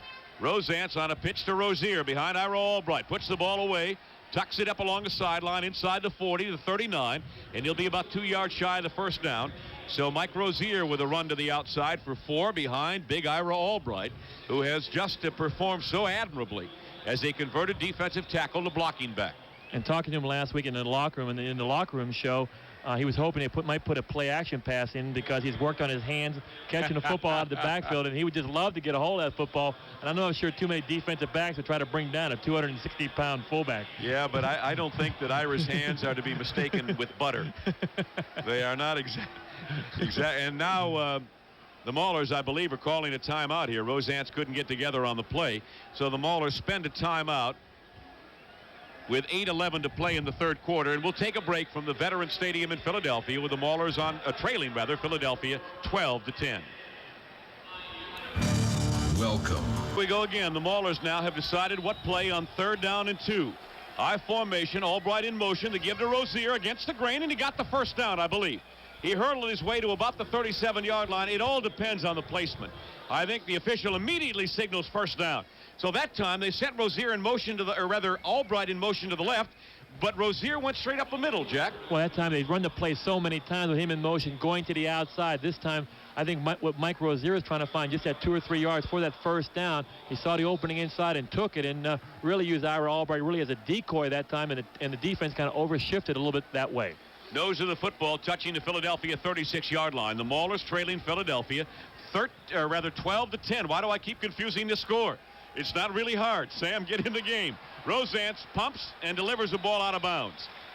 Well, he waited for his receiver Walter Holman to clear, and by the time he did, Rosance ran out of yardage, and Holman had half his body out of bounds, I think. So it was a badly conceived play almost from the go. And Buddy Moore is doing a good job of coming off the line of scrimmage and putting pressure on Tom Rosance on that design rollout. It's very difficult to try to throw the football backpedaling the way Tom Rosance has been doing because he's getting pressure off the corner from the defensive end. Maulers now with a 2nd down and 10. The clock stopped with 7:26 to play here in the third quarter. Jackie Flowers goes wide to the right and Greg Anderson to the left. Holman the up back in front of Mike Rozier. Ira Albright resting in Rosance play action. Here's the blitz. And they're all after Rosance. He can run with the ball. He throws it downfield on the run, and it is incomplete. And a penalty marker, interference against Philadelphia. And I believe it's Garcia Lane. Garcia Lane, the cornerback, the rookie out of Ohio State, just whacked into Anderson along the sideline at about the 20-yard line, and that will be a Pittsburgh Mauler first down after they walk off the 15 yards for interference. And give Tom Rosance all the credit in the world. He's the guy that got away from an all-out blitz, and Garcia Lane coming over the top of Greg Anderson, and the official was right there through the flag. Big play for the Maulers. We have just been informed that Doug Holly injured his right shoulder, as I indicated, on the near sack, if you've seen it, back of the goal line, and he is now going to have it x-rayed. So they continue to get banged up, but they're hanging tough tonight in Philadelphia. Here's the 15-yard walk-off, interference in the USFL, 15 yards, and here's your referee. Pass interference, defense, penalties decline, personal foul, head slap number 23 on the defense. That's a first down. Yeah, it wouldn't make any difference which one they assessed, Jack. Well, they were two-time losers on that Philadelphia. Well, they called the head slap on number 23. It was an all-out blitz going after Tom Rosance, and Antonio Gibson coming on the blitz really just pushed Tom Rosance, and that's not really we got the ball down at 21-yard line. That's all I care about. That's the bottom line. Ira Albright, the up back. First down again. The Maulers threatening to take the lead. Rozier trying to squirm his way for a couple of yards, and that's all he gets to the 19-yard line. It'll be second down and 8, so the Maulers trying to stay on the ground here. Certainly they don't want to give up the 3, which would give them the lead, but boy, would they love to push another one into the end zone and really get Philadelphia thinking. You're talking about the second best defense in the USFL, averaging less than 12 points, giving up a game. And I think right now what we've got Tom Rosance doing what he's doing best. He's getting away from that pressure up the middle. He's biding his time on the outside and finding big plays down to Flowers before and Greg Anderson this time. Maulers continue to work on the clock. We're under 6.5 minutes. Here's a pitch to Rozier. Albright with a lead block, but there's not much there. Flag goes down. Rozier goes down at the 19-yard line. There are 1, 2, 3 flags down at the same point. I guess everybody saw that infraction. Ira may have had his hands on somebody, Jack, and this will cost the Maulers. And there's an injured Philadelphia star down. We'll check on the injury, but Ira Albright this time coming out of the backfield, and John Bunning, a smart linebacker, came up and played him off with his hands. I think Ira Albright went down towards his ankles and really tackled him, and flags came out of everywhere. I think they made the correct call. The injured player, by the way, is Dave Ofer, the second-year nose tackle out of Penn State, 6'4", 250. And he is nose down into the AstroTurf right at the 20-yard line. Now they stretch him out and lay him flat on his back. Well, he comes in quite a few times for Pete Kugler, because Pete Kugler gets tired in the third, fourth quarter. Number 31 on the offense. Second down. Well, that was fairly obvious, I guess, huh? When Ira has a violation, it is flagrant. Well, he had 3 flags on top of his back. I think there was no doubt about it. He was the guy that really tackled John Bunning. But give credit to the old crafty linebacker Bunning. He didn't take on Ira Albright. He knows he's too physical for him. He wrestled him to the ground. He played him off with his hands, and finally Ira Albright had to tackle him. And Ira Albright wants to make his block anyway out there, and that time Bunning had the best of him. So there's still a timeout on the field, and the whole Mauler offense has come off the field to the sideline again. We've seen this happen before. While there is a injury timeout on the field, Ofer being attended to. Jack, what's Ellis calling the whole offensive unit over? Well, he may be telling him right now, this game is yours if you want to take it. You've got an opportunity, and you've been moving the football against the Stars the entire game. You got the ball down on the 30-yard line. You got an opportunity to put some points on the board. I think he's giving that whole offense, from the offensive line and running backs and wide receivers, giving them a little pep talk down there. They are still down on the sideline right in front of head coach Ellis Rainsberger, as Ofer is assisted to the sideline and being carried, in fact, to the bench. You know, if Chuck Noll would have done this when I was playing, he'd call our whole defense to the side, I'd have thought probably going to fire us. But I don't know. That's really unusual to see a team do that. And the Maulers have done that a few times this season, and hopefully it'll have a good effect on the offense. They'll go in and score. Well, when play is resumed here, the Maulers will have a second down and 18 following the holding penalty against Ira Albright. The line of scrimmage now the 29-yard line, and William Miller comes into the game. So the Maulers with their best receiver out of the backfield in William Miller. Al Kimachik, the tight end. They got Flowers and Anderson as the receivers. And Rosance now having taken all of his offensive teammates over to meet his head coach. Maybe they're just introducing everybody around. Is that possible? No. Well, they may bring William Miller in here. There may be a quick trap, thinking pass on 2nd down and long. He may try to put William Miller in a quick trap inside, but he's lined up on the outside right now. It looks like he's going to run a route out of the backfield. Here's a slot to the left. Donnie Hickman stood up and pointed something out to Tom Rosance in the defense immediately. So the veterans trying to help out the young quarterback, Rosance. They all come on the blitz. Rosance gets outside the pressure. Looking downfield. Throws the ball down the field. It is tipped away. Touchdown! Jackie Flowers. What a great catch. I thought somebody had gotten a hand on it. The defender was Jonathan Sutton, but Flowers put that ball away so quickly it disappeared from my eyes. Jackie Flowers did an excellent job of not putting his hands up right away. Jonathan Sutton had excellent coverage. The Stars had an all-out blitz, but Tom Rosance with his quickness gets outside of the containment and delivers the football. And Jackie Flowers doesn't look up to the last second, so that the defender can't put his hands up, and he catches the ball for a touchdown. And the Maulers now trying to press their lead even higher. Here's the extra point attempt by Schubert. It is up and good. And with exactly 6:21 to play third quarter, the Maulers lead the Philadelphia Stars 17-12. We'll be back. For station identification, this is the Pittsburgh Maulers Radio Network. This is WAMO FM Pittsburgh. So the Maulers drive at 47 yards, get the 29-yard touchdown pass to Jackie Flowers, and here come the Stars following the kick by Schubert. It's McCants to the 15, and he's driven back. As he reached the 17-yard line, it was knocked down by Jim Perryman, who continues to play outstandingly on the special teams. Jim Perryman has made big plays time and time again covering kickstander. He's the guy going to the ball all the time. He and Craig Walls made that play down around the 17-yard line, but in a lot of the drives the Maulers have had in this whole football game, give Tom Rosance credit because of his quickness, getting outside the containment, biding extra time, and he's made a number of big plays to keep drives alive today, and that's why the Maulers are ahead 17-12. In their 3 possessions here in the second half, Philadelphia has started its drives at the 18, the 10, and now the 17-yard line, all in Philly territory. Here's a screen pass for Kelvin Bryant. A flag goes down as Bryant goes down right at the line of scrimmage. An excellent play by Ron Freeman, who has been fooled by Bryant a few times, but not on that one. And I think we have a holding against Philadelphia to compound their problems. This crowd in stunned disbelief. Not only are the Stars trailing for one of the rare times in their nearly 2-year history, at home yet, where they're undefeated this year, 6-0, but they don't show any semblance of any order. No, and Brad Oates that time is going to get called for a holding. He absolutely pulled down one of the Maulers, and it's a big decision right now because it was a no gain, and what the Maulers are going to do, whether to accept the penalty or just take it down. Well, he started to walk it off, and now they hold it right at the line of scrimmage. I guess he just went after the flag. No, they're going to take the yardage, which is half the distance to the goal line, and back to Philadelphia is about their 8-yard line, Jack. So it'll be first down and 18. Holding number 70 on the offense, a takedown, first down. That is Brad Oates indeed, the 8-year veteran out of BYU, whose brother Bart Oates is the center.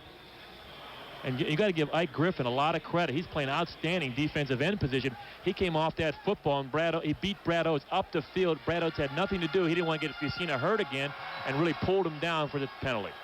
Griffin, Reese, Troy Thomas, David Graham along the front, Kelvin Bryant wedging out about 3 yards, and that is it. Well, the Maulers are making it tough for that big offensive line to open up any holes. They have really played them head-to-head, very tough along the front line. And the Maulers' defensive line, which has not gotten the kind of penetration during the course of the year and during stages of this game, have made some of the key plays, however. And without Sam Clancy in the lineup, that defensive line, particularly his third quarter, has done an excellent job. 2nd and 15. Fusina back to his 5-yard line. Arches a long pass downfield. It's knocked away. A great defensive play by Mark Harper, who dived in front of the intended receiver, Harris, up around the 45-yard line.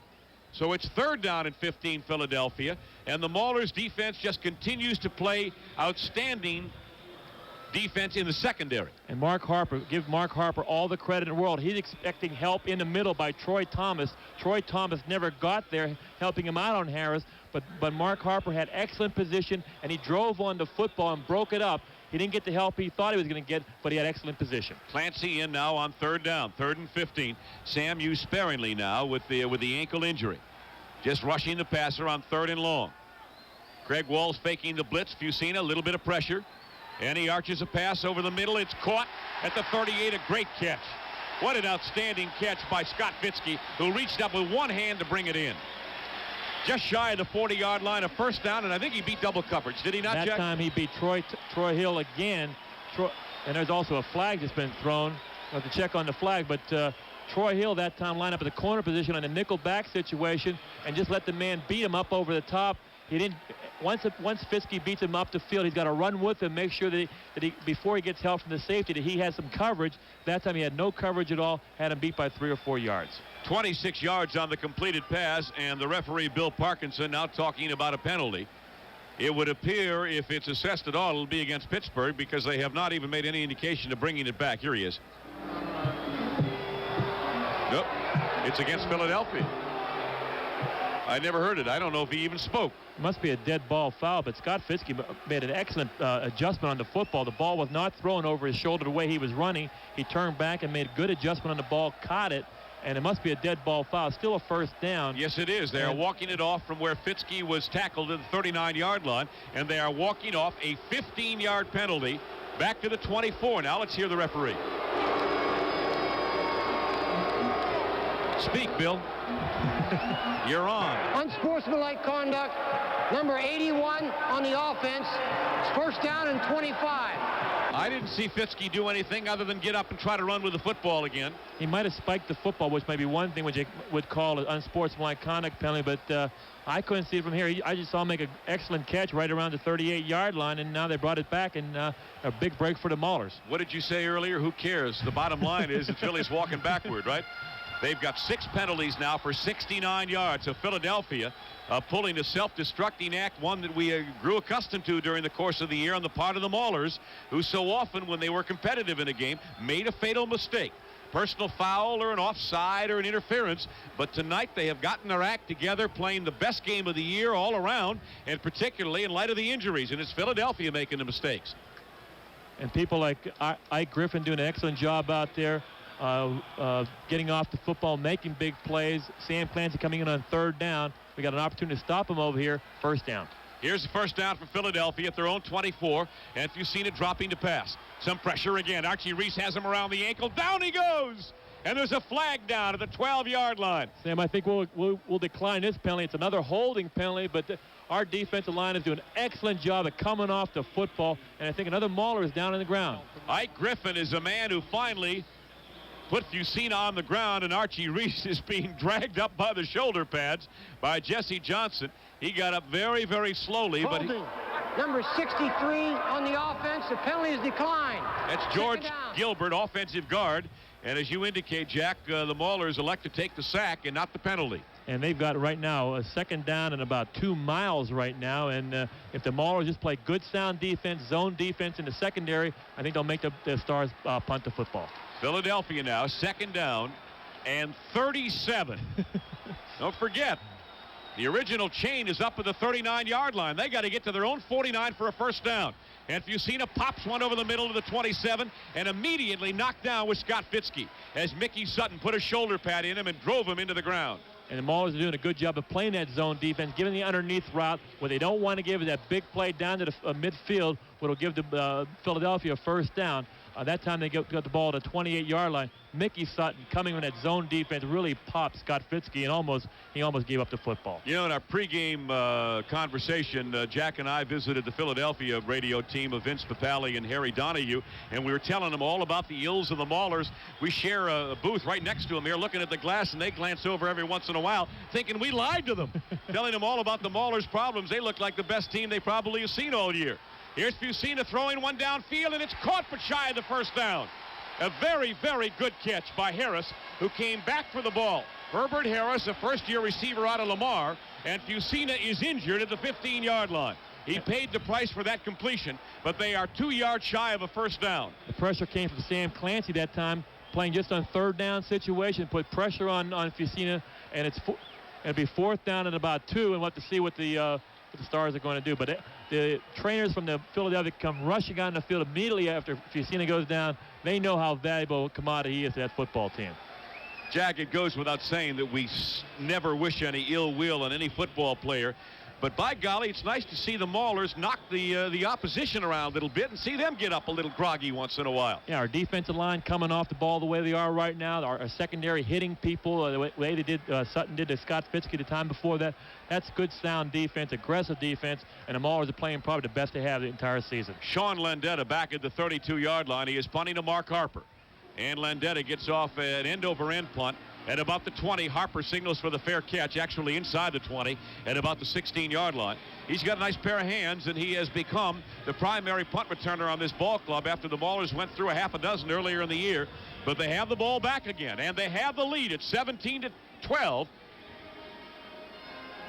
A reminder, there will be a shootout at Three River Stadium on Monday night, June 11th, 8 o'clock, when the Maulers host the Western Division San Antonio Gunslingers. It's Vanguard seat cushion night.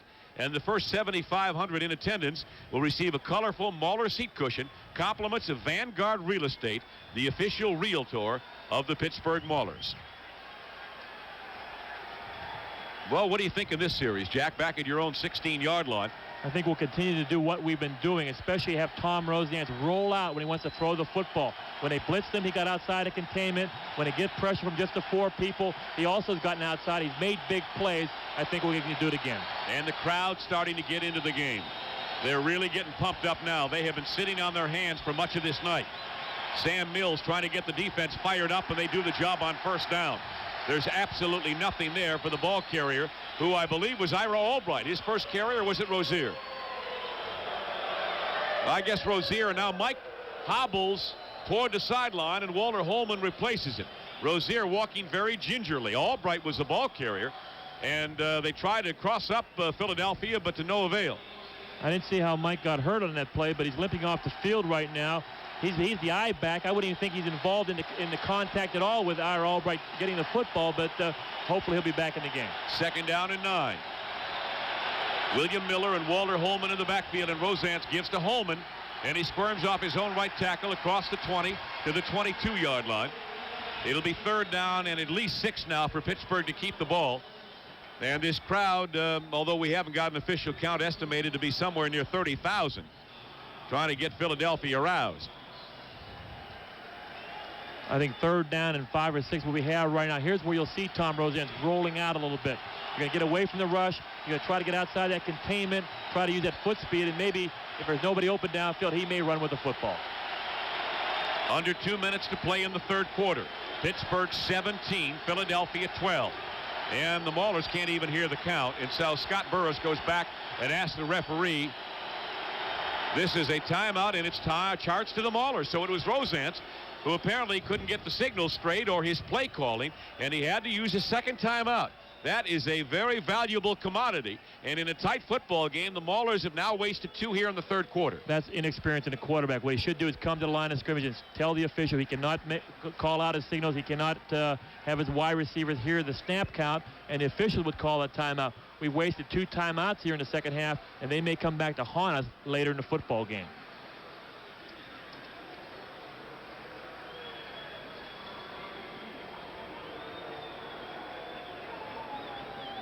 Again, our airtime next Monday night will be 7:40 here on the Maulers Radio Network for the San Antonio Gunslingers as they come to Three River Stadium in Pittsburgh. Philadelphia now making some defensive changes, and the crowd again starting to get back into the game, and they're standing up in the end zone. Well, they know right now the crowd's starting to get to Tom Rosance a little bit. He's talking to the official right now. What he should do is come to the line of scrimmage very quickly and run the play. If you run a successful play, that's one thing that'll quiet the crowd down in a hurry. And one thing, too, that needs to be said is that even though the Stars run a 3-4 defense, the Maulers' offensive line has blocked, or at least pass protected, fairly well. Rosance, of course, rolls out a great deal, which makes it a bit easier if you know which way he's going. It's always good to have a quarterback who's got good foot speed, good quickness back here. He'll get away from the rush a lot of times. This crowd now, many of them on their feet, And they are shouting very loudly, trying to disturb the cadence of Tom Rosance. On 3rd down and 6, Miller in motion. And Rosance turns and gives the ball to Walter Holman. He breaks off a tackle to about the 27-yard line, and it depends on the placement. He may be just a wee bit shy of the first down, unless, of course, the official gives him a good spot, and I believe he did. Sam, I think the official gave him a great spot. Yes, he did. An outstanding spot, because I thought he was about a half a yard short of the first down. That's a big first down for the Maulers. Wow, was that ever. Walter Holman running for the first down, and that quiets the crowd in a hurry. And we are now under 1.5 minutes to play in the 3rd quarter, and the Maulers have weathered a very big storm, forcing Swider to punt from deep in his own end. Now the crowd coming alive again. This Philly team is not accustomed to being behind. Holman again for 5 yards, up to the 32-yard line. And that's it. Tom Rosance did a smart thing there. The crowd was starting to get into it a little bit. He came to the line of scrimmage on a quick count and got the play off 5 or 6 yards in the play. A smart call by Tom Rosance. Under a minute to play in the 3rd quarter. Pittsburgh 17. The Philadelphia Stars 12. A 13-1 football team entering this game. 15-3 last year. Lost in the championship game to Michigan 24-22, and considered by most to be the best team in the league. And the Maulers have him down by 5 at home. Rosance giving to Holman on the sweep. And he knocked one man down, and he carried the ball out of bounds at the 34. He stayed on his feet despite a good hit at the line of scrimmage, and Don Fielder is the man who finally got him out of bounds. Don Fielder did a good job of coming down the line of scrimmage, but that whole Philadelphia defense came off the football. I mean, real good pursuit. I think that's why the reverse we ran earlier for a big play by Jackie Flowers was an effective play, because this Philadelphia team sometimes on defense over pursues. I ran into Hank Bulla during halftime as we both dashed for the men's room, and I said, well, how do you like your new team? And he said, I love that field goal. I love that field goal. So Bulla really into it, and I understand he's no pleasure to be with here watching a football game from the press box. Here's Rosance on a quick count, throwing on 3rd down, and it is complete at the 39-yard line. And that'll be very close to a first down. Catching the ball was William Miller. He was dropped immediately by Sam Mills, and another Pittsburgh first down. And 3rd down conversions, after I made a big deal about him in the 1st quarter when they went 0 for 3, I think they've converted probably 80% of the 3rd down since then. And William Miller coming out of the backfield, he's our guy we want to go to on 3rd and 5. Swing hook right beyond the first down yard marker, got the first down. Excellent play by William Miller. And we have come to the end of the 3rd quarter here at Veterans Stadium in Philadelphia. Surprise, surprise, everybody. If you just joined us, the Pittsburgh Maulers lead the Philadelphia Stars 17-12. We'll be back with the 4th quarter action after this. And Jack Ham back at the event in Philadelphia. We've got 1 quarter left in regulation time, and the Maulers with a 5-point lead. They have just picked up 2 successive first downs, and very impressive ones, not only in light of a great Philadelphia defense, but a crowd that came alive. And what they've really been doing is executing. The whole offense is doing a good job. Offensive line of protecting for Tom Rosance. This time a swing hook to William Miller right past the first down yard marker. Time before that, a run by William Miller. They got the first down. So here they come out of it again. They've got a first down at their own 40-yard line. Miller and Holman in the backfield. Rozier hurt himself, but he's being attended to. It may be a knee injury. Rosance, play action, now has to run for his life. All the way back at his 25-yard line. He can run.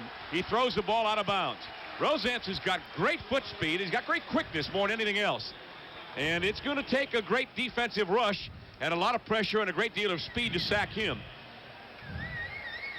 And he threw the ball wisely into the Maulers bench, an incompleted pass. If there's one difference between Tom Rosance and Glenn Carano, and their arm-wise are probably comparable, and if Tom Rosance gets the experience, he can probably, as a leader, he'll probably be about the same, but he's a little bit quicker, and he can get away from the rush a little bit better, and he can do roll-out passing, can be a lot big part of our offense. Rozier re-injured his left ankle. He will have x-rays taken, and he will not return to this game. Here is a hole through the middle for William Miller to the 50-yard line.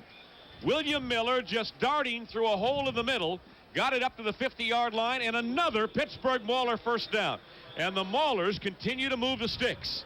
This reminds me of the same drive they ran last week against Washington in the 4th quarter, but that was against the Washington Federals. This time they're doing it against the Philadelphia Stars, the best defense in the league, giving up only 11 points per game, and the Maulers are doing a good job of just pushing them off the line of scrimmage. Well, I may have been a bit premature. They have asked for a measurement here. And they bring the sticks on and stretch them out, and they indicate a Pittsburgh first down. So I was premature, but I was right.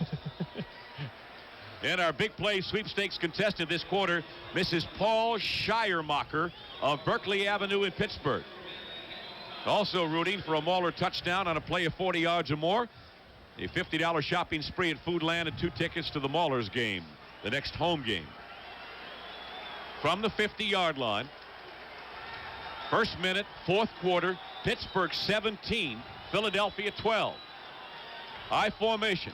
Miller behind Ira Albright for 4 yards to the 46 of Philadelphia, and Albright and George Cooper on every play, Jack. On every play are banging each other around, and they give each other a swat on the helmet after the play is dead. The reason that, and I played defense for a long time, is Ira Albright will not quit. He'll continue to block somebody all day long. He's right into George Cooper, who, like I said, is having an outstanding year. He got right into George Cooper, much stronger than George, and really took him down the line of scrimmage and enabled William Miller to get good yardage on first down. And he sustains that block for 4 or 5 seconds. Second down and 6. Albright still the up back. Here's the pitch to Miller behind Ira, and he cuts it in and knocked down to the 45, and that time they whacked Ira down real good, and he is slow getting up. Albright is hurt.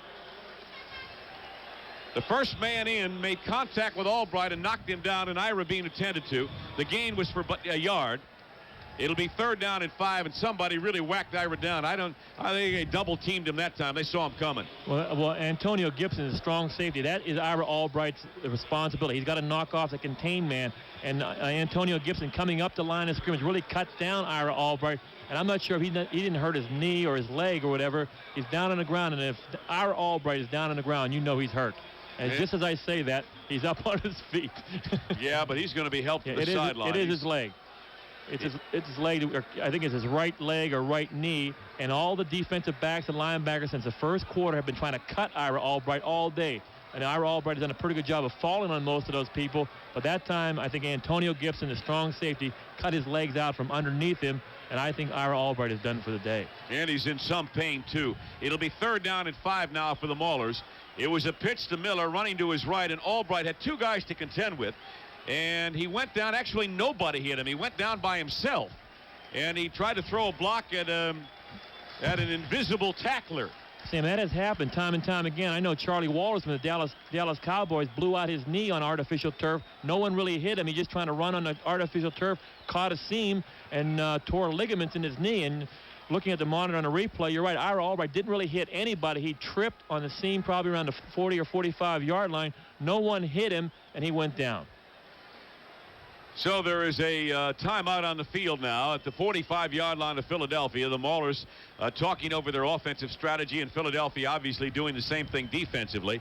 And with each passing game, the Maulers continue to lose some players to injury. Rozier, we don't know what his status is. Durden went out for a while early in the ball game. Clancy re-injured his ankle. And Sam, they're looking on the monitor. They're checking Ira Albright's ankle right now. They're tending to his ankle, and maybe a situation if they can tape it up, he might be able to get back in a football game. If there's any way Ira Albright can play, he'll be back in. Rosance on 3rd and 5 to pass. Heat coming in, throws the ball wide open as Anderson at the 30-yard line. It's a first down. And he turned the cornerback Garcia Lane around, and Rosance put the ball right on the money, and it was a tough throw for him. He had some people in his face, and it wasn't what you would call a rifle shot, but he got it to Anderson. Well, he got it there, and George Cooper coming, the 2 outside linebackers blitzing on the play, trying to make things happen. He saw George Cooper coming from out of the corner of his eye, but still delivered the football, and that was a big play. 15 yards of big play to the 30-yard line of Philadelphia. How about the Maulers tonight? Anderson is to the left. Pro set backfield with Holman and Miller. They're down to their last backs. Miller, stop, goes outside and squirms for 4 yards. Great effort by Miller. You know, there's some people who don't think he's getting his proper due, and rightfully so. Jack, you and I have both said on the broadcast many times that Rozier's a guy who's got to be in there. and we've been outspoken in different areas about it. And I'm sure fans of William Miller are a little bit upset because all the kid did is go out and gain 268 yards in 3 games and run the daylights out of the football. And you've got to say the nice things about him. He doesn't seem to have the natural physical skills that Rozier does, but he's getting the job done. And he's giving 110% out there all the time, and he's played well. But Mike Rozier is the outstanding running back. When he's healthy, he's the player. 2nd and 3, or rather 2nd and 7. Holman outside, and there's nothing there. He was by himself, and a flag is down. He took the free safety Mike Lush on one-on-one, or I should say Lush took him on one-on-one. They butted heads, and Holman went down right at the line of scrimmage. But there may be a holding call here against the Maulers. There could be a holding. What happens when anytime you run a play to the weak side, the free safety is unaccounted for. That's why Mike Wagner was able to make so many tackles for the Steelers. If you read well... What was his name again? What was that guy's name? A guy named Mike Wagner. Wagner. But if you read well from your free safety position, if you read run and all your right keys, you can come up there and make a lot of plays. And Mike Lush came from that free safety position and probably stopped him right at the line of scrimmage. Number 61 on the offense. 2nd down. So the penalty is walked off 10 yards. Donnie Hickman, the offensive guard, for holding, one of the rare instances in which the Maulers have been penalized in this game. They have played not only error-free, but almost penalty-free football. 3 penalties, 25 yards. Well, we can live with that, can't we? Here's Rosance now giving to Miller on the sweep. 35 to the 32-yard line as they tried to fool the Philadelphia defense, but Antonio Gibson got over to stop the play. So they ran the ball on 2nd and 17, and they'll now have 3rd down and considerable yardage to keep the ball. They are presumably within field goal range for Eric Schubert, and a field goal here would give them an 8-point lead and force Philadelphia to score a touchdown and a 2-point conversion to send this game into overtime. There's no question about it. It's very important that we get points out of here, but the 2 safeties from the Philadelphia Stars do an excellent job of supporting run, both Antonio Gibson and Mike Lush.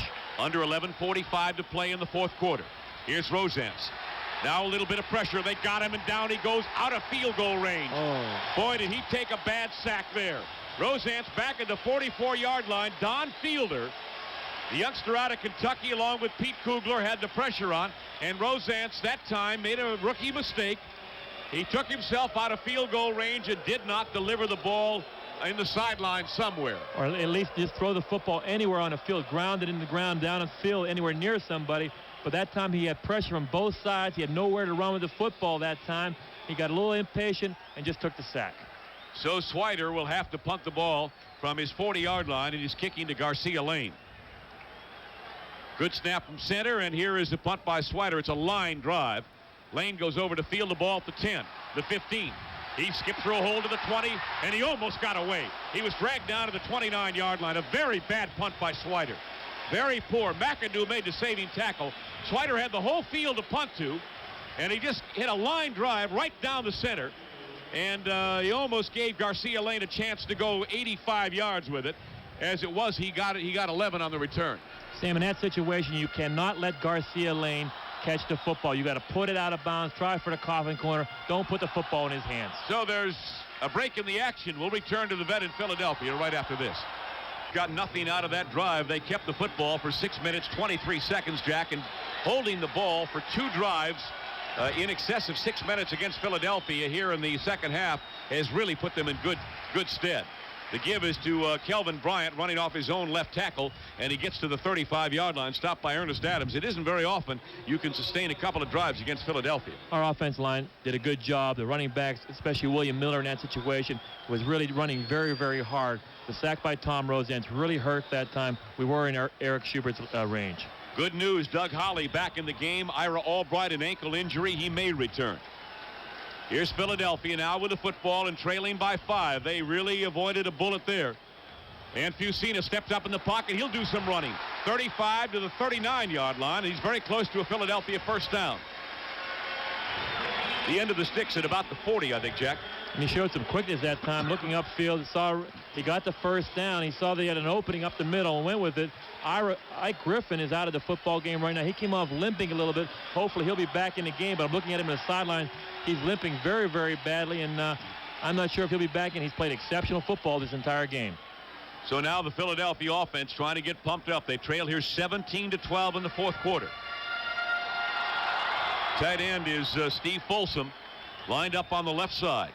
The pro set backfield with David Riley and Kelvin Bryant, and Fitzke goes in motion. Here's play action pass. Fusina looking downfield, has all day. Throws a long one down here, and it is broken up. It was underthrown, and an excellent defensive play by Mickey Sutton again. Intended for Kelvin Bryant, but Sutton got over to break it up. Well, that's the adjustment we're trying to make. We're having Mickey Sutton guard a little bit on Kelvin Bryant, and what Fusina is doing, rolling out to his right and trying to throw back against the grain. Mickey Sutton has time to come over the top and make the play. If Fusina had a little stronger arm, he would have got the football right to him. Ike Griffin looks like he's back in the football game. He's a lot healthier, and Troy Thomas is coming out. Second down and 10 now. Philadelphia right at its own 40-yard line. And Fitzke again comes to the left, and they go on a quick count. The inside handoff to Bryant. 45 to the 50, and he's got a first down for Philadelphia. Tackle made by Jesse Johnson, the strong safety, and Bryant trying to get his team pumped up. He and Irv Eatman exchanging high fives, and so Philadelphia now knows they are in a war here at the vet, trailing the Maulers by 5.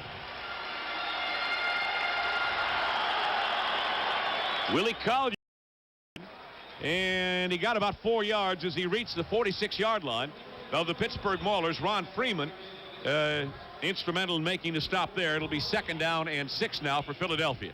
But they're getting good yardage on every play, Jack. And Kelvin Bryant looks like he's getting stronger and stronger right now. He's leaving the football game, but he took about 4 or 5 hits, gained 4 or 5 yards on the play. He refused to go down, and he's a fourth quarter player. 75 yards and 20 carries for Kelvin Bryant.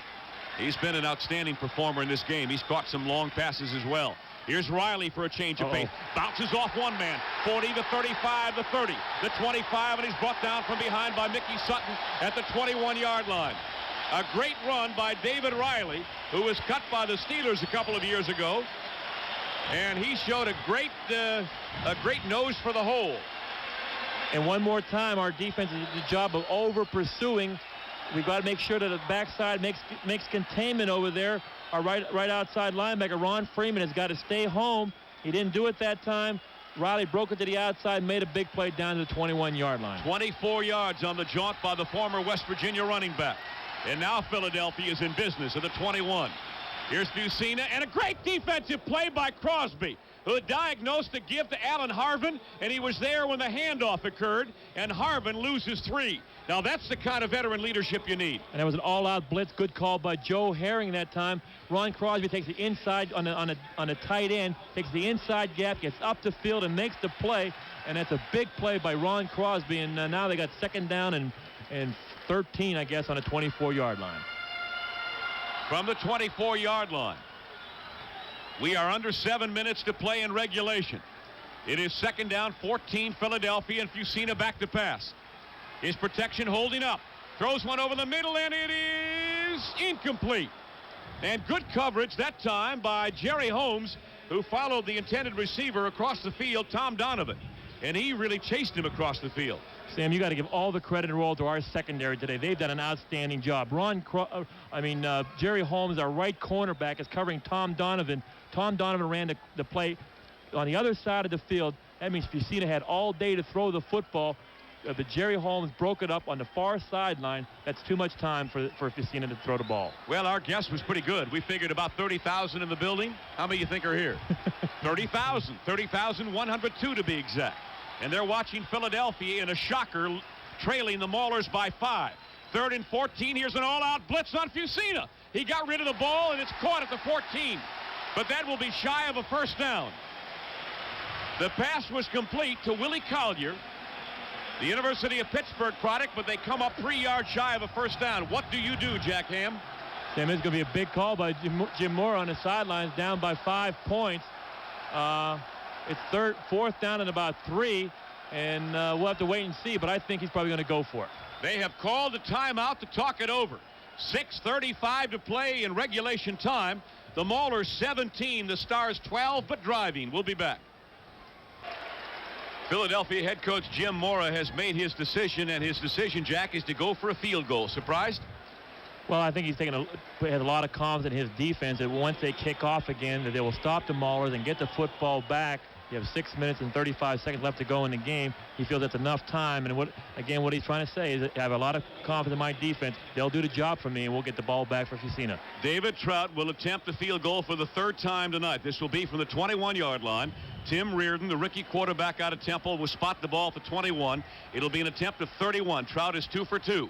Here's a placement. The kick by Trout is up, and it is good. And so Philadelphia draws ever closer.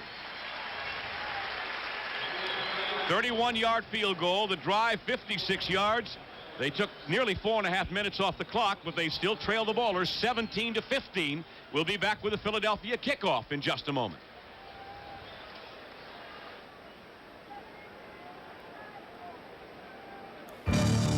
Sam Nover and Jack Ham back at the vet in Philadelphia.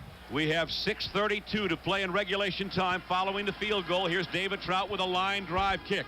Mark Harper at the 5, the 10, the 15, to the 20. And he's down to the 22-yard line as they used Harper that time instead of William Miller, but a flag is also down. Miller, of course, now having to see more and more action from scrimmage. And we'll have to hold it right here and see what this penalty is all about. Apparently, it's against Pittsburgh. And so they will begin in very bad field position. And, Jack, in a season of 3-11, I think it is safe to say this may be the most important series of the year for the Pittsburgh Maulers. They have a chance to beat the best team in the league. And this is the series that will determine it. And this penalty right now, which is take the football from the 22-yard line back to the 11, is a big penalty right now. During the return, illegal block above the waist and behind, the 55, first down.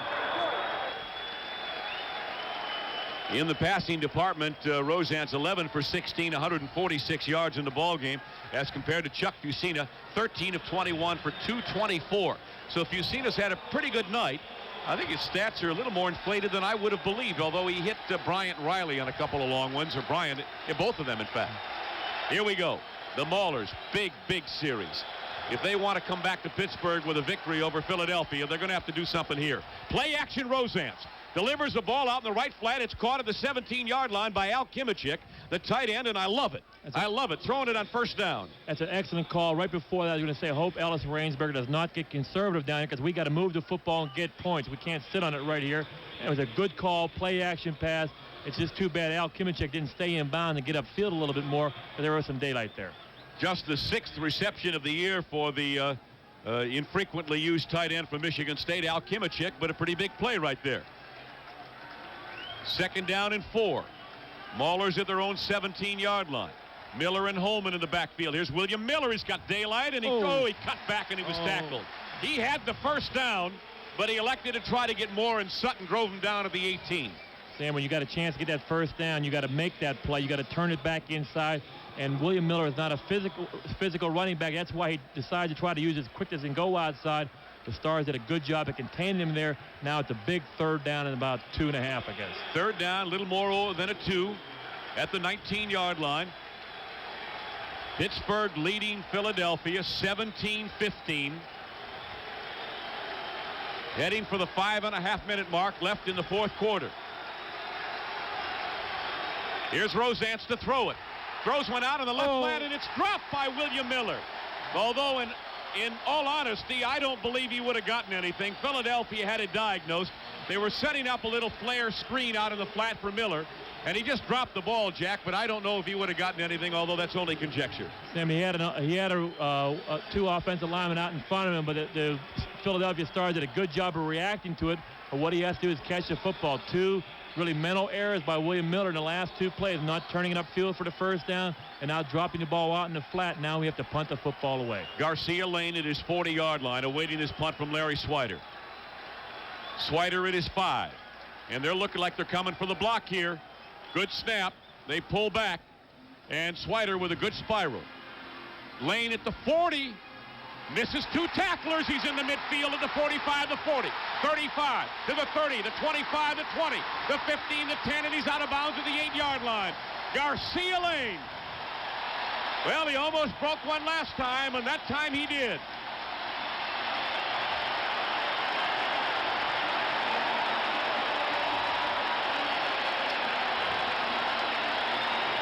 $40 yards on the punt by Swider.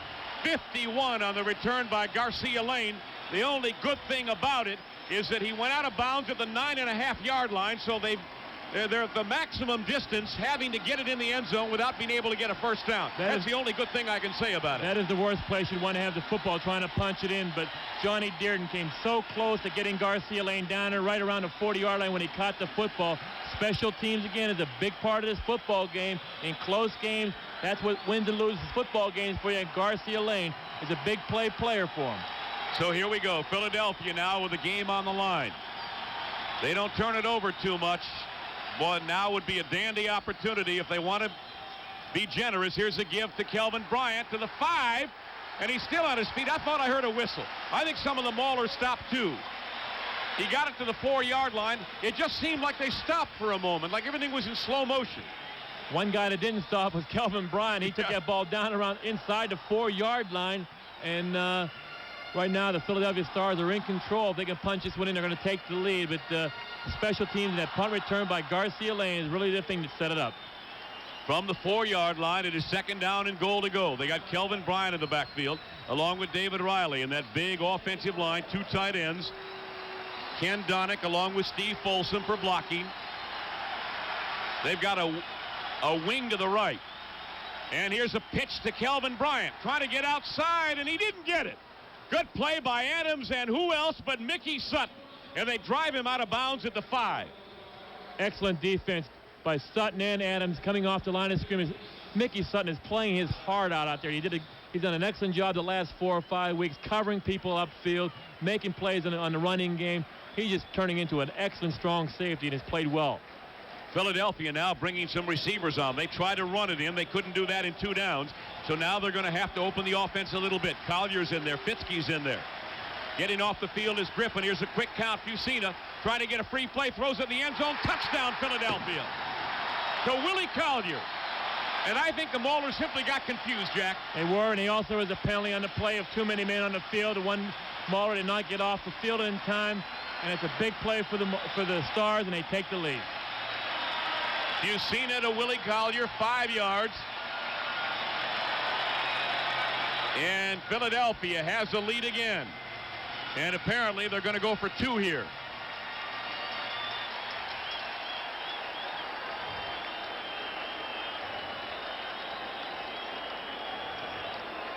It is 21-17 Philadelphia following the touchdown pass from Fusina to Collier. Albright was late getting off, Ike Griffin late getting off the field, and the Maulers looked a little bit confused, and Fusina took advantage of it. Here they go for 2. They tried it earlier and failed. Bryant is alone set back, and Fusina back to pass again. Throws it in the end zone. It's caught for the 2-point conversion. And a penalty flag is down at the line of scrimmage. Jack, you see what went wrong there? It might be just pass interference against the Maulers. He may pick this one up, and it's going to be a good conversion. And for the last 2 plays, we had some substitution problems, and we'll have to wait and see with the officials. But it looked like on that play there was some pass interference, and it looks like the 2-point conversion will stand up. Philadelphia has already gone back to its sideline, and so the 2 points will be allowed. And it's a 23-17 football game at the moment. Philadelphia's 2-point conversion. So the Maulers now with exactly 3 minutes and 50 seconds of regulation time. And obviously with a 6-point difference, unless we had a touchdown and a missed extra point, this game will not be determined in overtime, Jack. And right now Tom Roseanne is going to be in position. He's been in time and time again when he took over for Glenn Carano a couple times in the football games prior to this. Being behind and trying to get a touchdown or a field goal to get back in the football game, he has got to move his team probably 80 yards, because I'm sure Dave Trout will probably put that ball into the end zone against the best defense in the league, and it's going to be a tough task for Tom Roseanne. So the key play in this game now obviously becomes Garcia Lane's 50-yard punt return. They got Philadelphia inside the 10-yard line to start that series. And to Fusina's credit, when he saw that having brought in some receiving replacements on 3rd down and goal from the 5, that the Maulers looked confused, he wasted no time. He got the quick snap and went with it. And the Maulers probably thought inside the 5-yard line they're going to try to power the football in. We didn't get our people in. When they went 3 wide receivers, we didn't get the great substitution in the football game. When you have that kind of confusion out there, you're very hesitant what you want to do, and they made the conversion for the touchdown. Well, if Rosance can keep his cool, he's got plenty of time to march it down the field. 3:50 is an eternity, although they have only 1 timeout left. David Trout is kicking the ball to Mark Harper, and he lets fly with this one. He knocks it out of the field of play. So it'll be from the 20-yard line. No time off the clock because nobody touched the ball. So the Maulers will begin at their 20. They are 80 yards away, perhaps, from a winning score in this game, and they have played so strongly and so diligently tonight and demonstrated such heart in light of all the injuries and all the misfortune. It'll be a shame to lose this, and it isn't over yet. No, you're right. They have played their hearts out. They've played well against the quality football teams throughout the league. They played Michigan very, very well up in Michigan at the beginning of the year when Michigan had all their players healthy and played them right down to the wire, and they're doing the same thing here, maybe for a winning score. Flowers, Dearden, and Greg Anderson, the wide receivers. William Miller and Walter Holman in the backfield. Here they go on a quick count in Philadelphia, coming on the rush. Rosance stepping up in the pocket. It's complete at the 30-yard line of Flowers. He fumbles the ball, and Philadelphia has it. One of the rare instances of Jackie Flowers not being able to hold on to a football. He's got the greatest hands in the world, and he was trying to run for additional yardage. And it so often happens when you're fighting to get yourself free, the ball just simply came loose, and nobody's more dejected than Jackie Flowers. No, he made a big play. Tom Rosance steps up in the pocket, gets away from the rush, and Jackie Flowers, finding the open area in the field, comes back to the football, carrying in his left hand, and Jonathan Sutton just strips the ball, whacks at his left hand, and just strips him of the football, and just recovers it right before he goes out of bounds. So from the 31-yard line, Philadelphia has the ball and the lead. See whether if you've seen it goes on top right away to put the game out of reach. He gives it to Kelvin Bryant, cutting it back at the 30, and he stretches out to the 28-yard line. Kelvin Bryant running with the football for about 3 yards. It'll be 2nd down and 7. Ernest Adams, who's played very well. You could name, virtually 3/4 of the roster who played well tonight. Played very, very well for the Maulers. This defense has really hung in there. They've played extremely well, especially in the 3rd quarter, really coming off the football and getting pressure on Chuck Vicina. And something they didn't get in the first half, it's that big punt return where somehow, some way, quality football teams find a way to win. The Philadelphia Stars have not played well today, but they obviously look like they're playing well enough to win. 2nd down and 7. Willie Collier, who caught the go-ahead touchdown pass, is split to the right. And to the left is Harris. And the give on the ground, David Riley for about 2 or 3 yards as he reaches the 26-yard line. And Philadelphia working on the clock under 2.5 minutes. They do not have to run another play to the 2-minute warning, Jack. So we will reach that 2-minute warning with Philadelphia having a 6-point lead on the football, and a 3rd down and 5 at the Mauler 26-yard line. 2:12, 2:11, and they'll count it right down. And certainly Fusina now, who is already headed over to the Philadelphia bench, and his head coach Jim Mora will not run another play. So we've reached the 2-minute warning here in Philadelphia with the score: the Stars 23, the Maulers 17. We'll be back after this. Tri-State Mechanical Service Incorporated presents Gotcha number 17, the out-of-town breakdown. Hello, I bought a new car from you folks, and, well, it broke down. I'm sorry. Just bring it in any weekday between... Well, see, it has to be towed over 40 miles. I'm sorry. Your new car warranty may only cover a portion of that towing charge. Well, I may need a car to get around in while... I'm sorry. Your new car warranty doesn't cover rental reimbursement. Oh. New car warranties are fine up to a point, but today you need the extended protection you get from Tri-State Mechanical Services. Tri-State covers your car's engine, transmission, drive axle, electrical systems, and more for up to 5 years or 65,000 miles. Plus, you get towing and car rental reimbursement. Well, look, I may be hung up for a few days here in, where are we? I'm sorry. Your new car warranty doesn't cover travel expenses. Tri-State even covers food and lodging. Get automotive peace of mind. Look for the quality dealer that offers Tri-State's extended warranty program. Tri-State Mechanical Service Incorporated. We've got you covered. A division of Frank B. Fuhrer Holdings Incorporated. So exactly 2 minutes left here in the football game, or at least in regulation time, in Philadelphia, finally in this death struggle with the Maulers. And Jack, as you pointed out during the timeout off microphone, the great teams find a way to win. And I can remember the days the Steelers didn't exactly play artistic masterpieces, but they found a way to win in the end. And I don't know if Philadelphia is a great team, but by the standards of the USFL, they certainly are. And they have found a way here to apparently win a football game when they were on the ropes. And most people say, well, you were lucky to win the game, and they may say that today, but good teams find a way to do that. They make their own luck out there, and they made the big play, especially that punt return by Garcia Lane. 3rd down and 5 at the Mauler 26, and Fusina play action pass. Now rolling out to his right. Throws it downfield, and it is caught and dropped at the 8-yard line. They had the first down, but Folsom couldn't hang on, and Mickey Sutton was chasing him all over the field, and he gave away about 8 inches in height to the big tight end Steve Folsom. So on 4th down, David Trout now will have to attempt the field goal.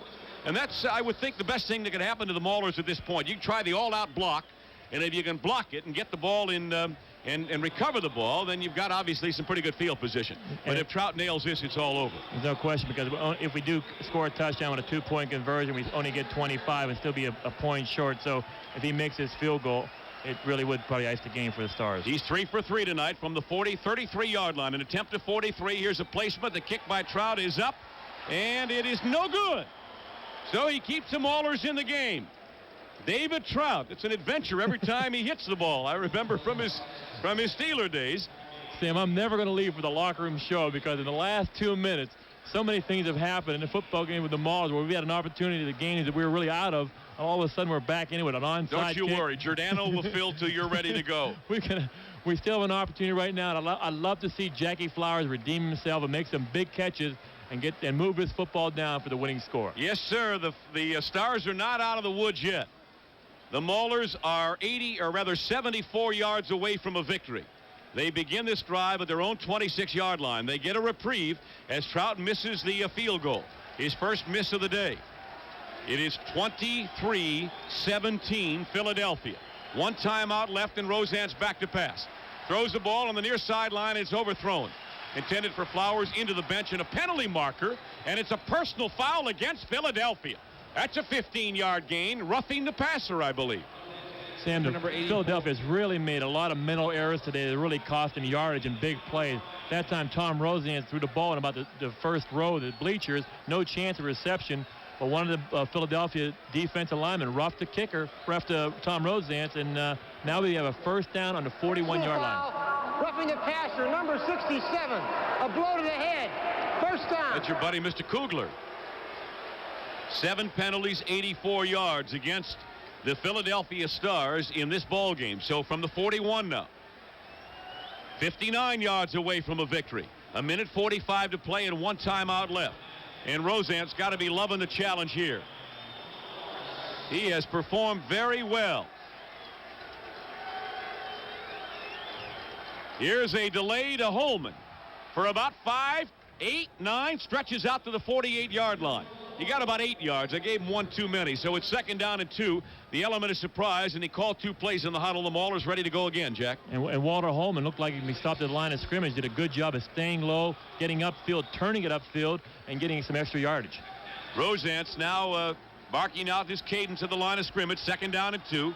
They're not really worried about the first down here. He'd like to get some yardage downfield. Throws it over the middle. It's caught at the 50-yard line. And driven down immediately was the man who caught the ball, but they ruled it incomplete. Holman did not hang on, and so it stops the clock with 1:13 to play. I don't understand the purpose in a 2-yard pass with a defender right there. I think first of all, Tom Roseanne was getting some pressure. He's just trying to get rid of the football and not take a sack.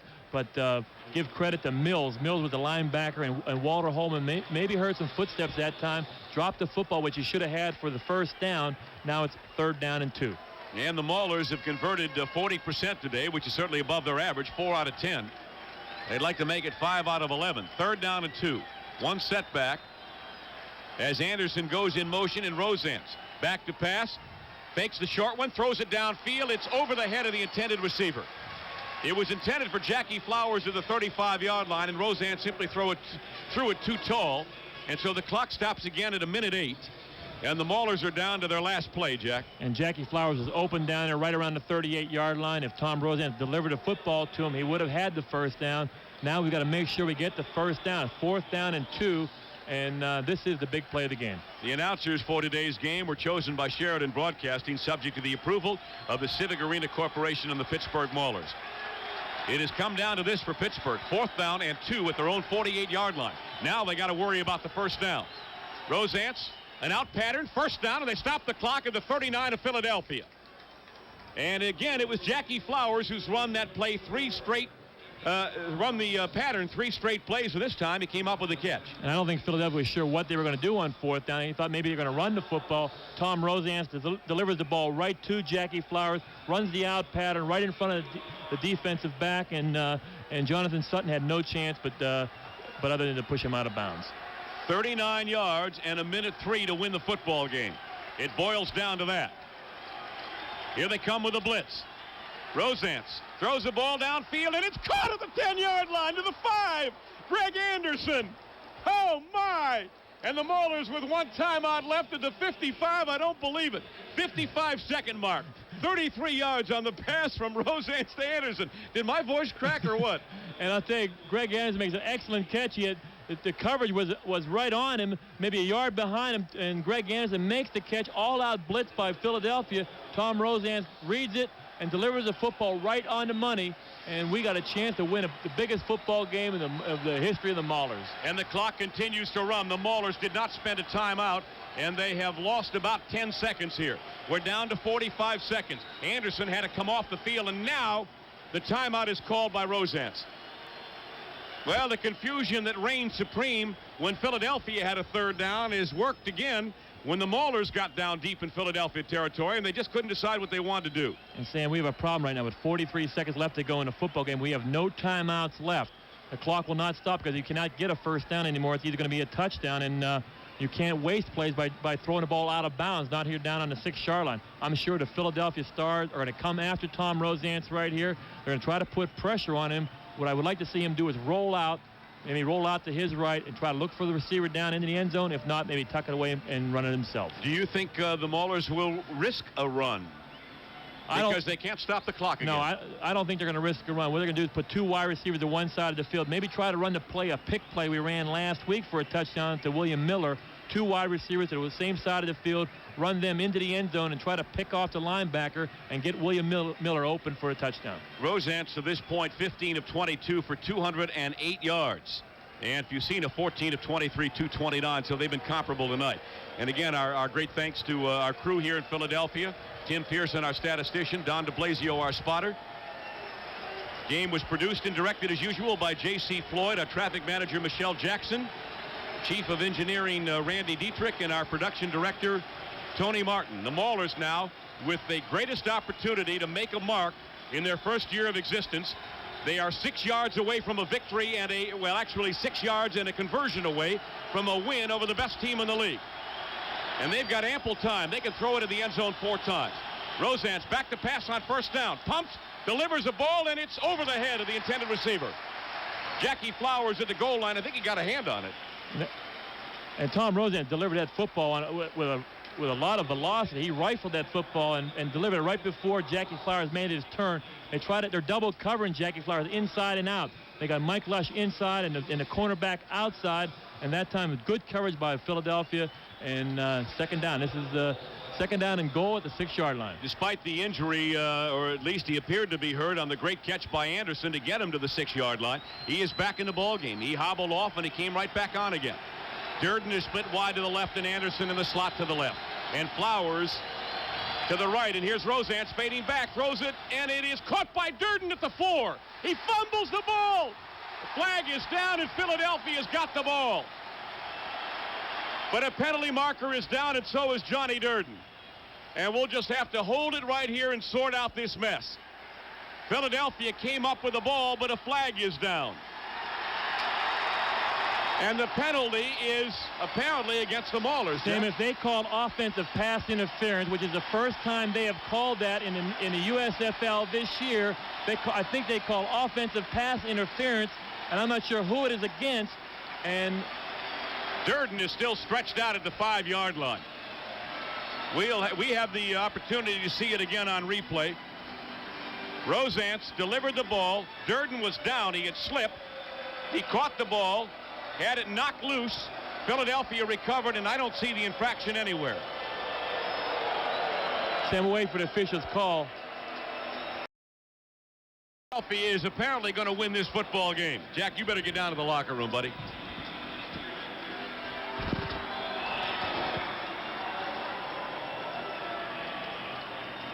The fumble was recovered by Pete Kugler at about the 10-yard line. And all Philadelphia has to do now is just flop on the ball a time or two. 31 seconds left, and Fusina just kneels down. And I don't believe they have to run another play. What an unbelievable finish to this football game.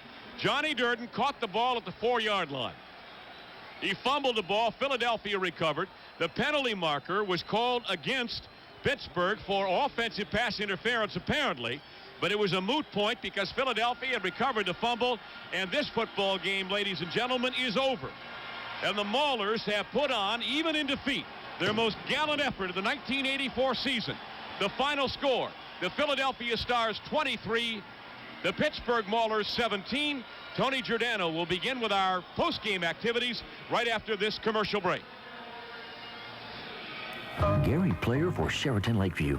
Every athlete should take the challenge of Lakeview. Through October 14th, enjoy Sheraton Lakeview's in-season golf package. For $57.50 Sunday through Thursday and $67.50 Friday through Saturday, you get deluxe accommodations, green fees, carts, $5 breakfast, and $10 dinner coupons, plus 50% off on second-day green fees. Experience Sheraton Lakeview Resort and Conference Center in Morgantown, West Virginia. Price is based on per person, per day, double occupancy. You can see it, you can feel it. At Speedy, you're a somebody. At Speedy Muffler King, we'll give you 25% off the list price of every fully guaranteed muffler we install. That's 25% off big cars, 25% off small cars, even 25% off foreign cars. So come to Speedy and get 25% off. At Speedy, you're a somebody.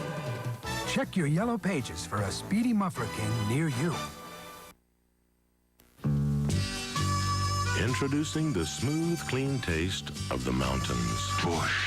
It's that time of day when you can say, come on and head for the mountains. You know the best is coming your way. The best is coming your way because now you can enjoy the taste of Busch beer right here. A premium quality beer made by Anheuser-Busch.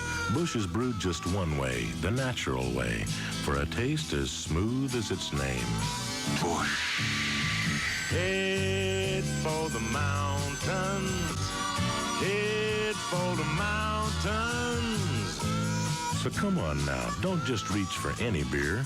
Head for the only beer brewed to go down smooth as a mountain stream. Busch. Head for Busch beer. Head for Busch. Anheuser-Busch, St. Louis, Missouri. Hey, Pittsburgh, you're terrific. You've got something more. Boys Park Trails and Southside Rails are something more. And you've got a soft drink like you never had before. Rambling root beer, something more. So luscious, so mellow. Yeah, rambling root beer, something more.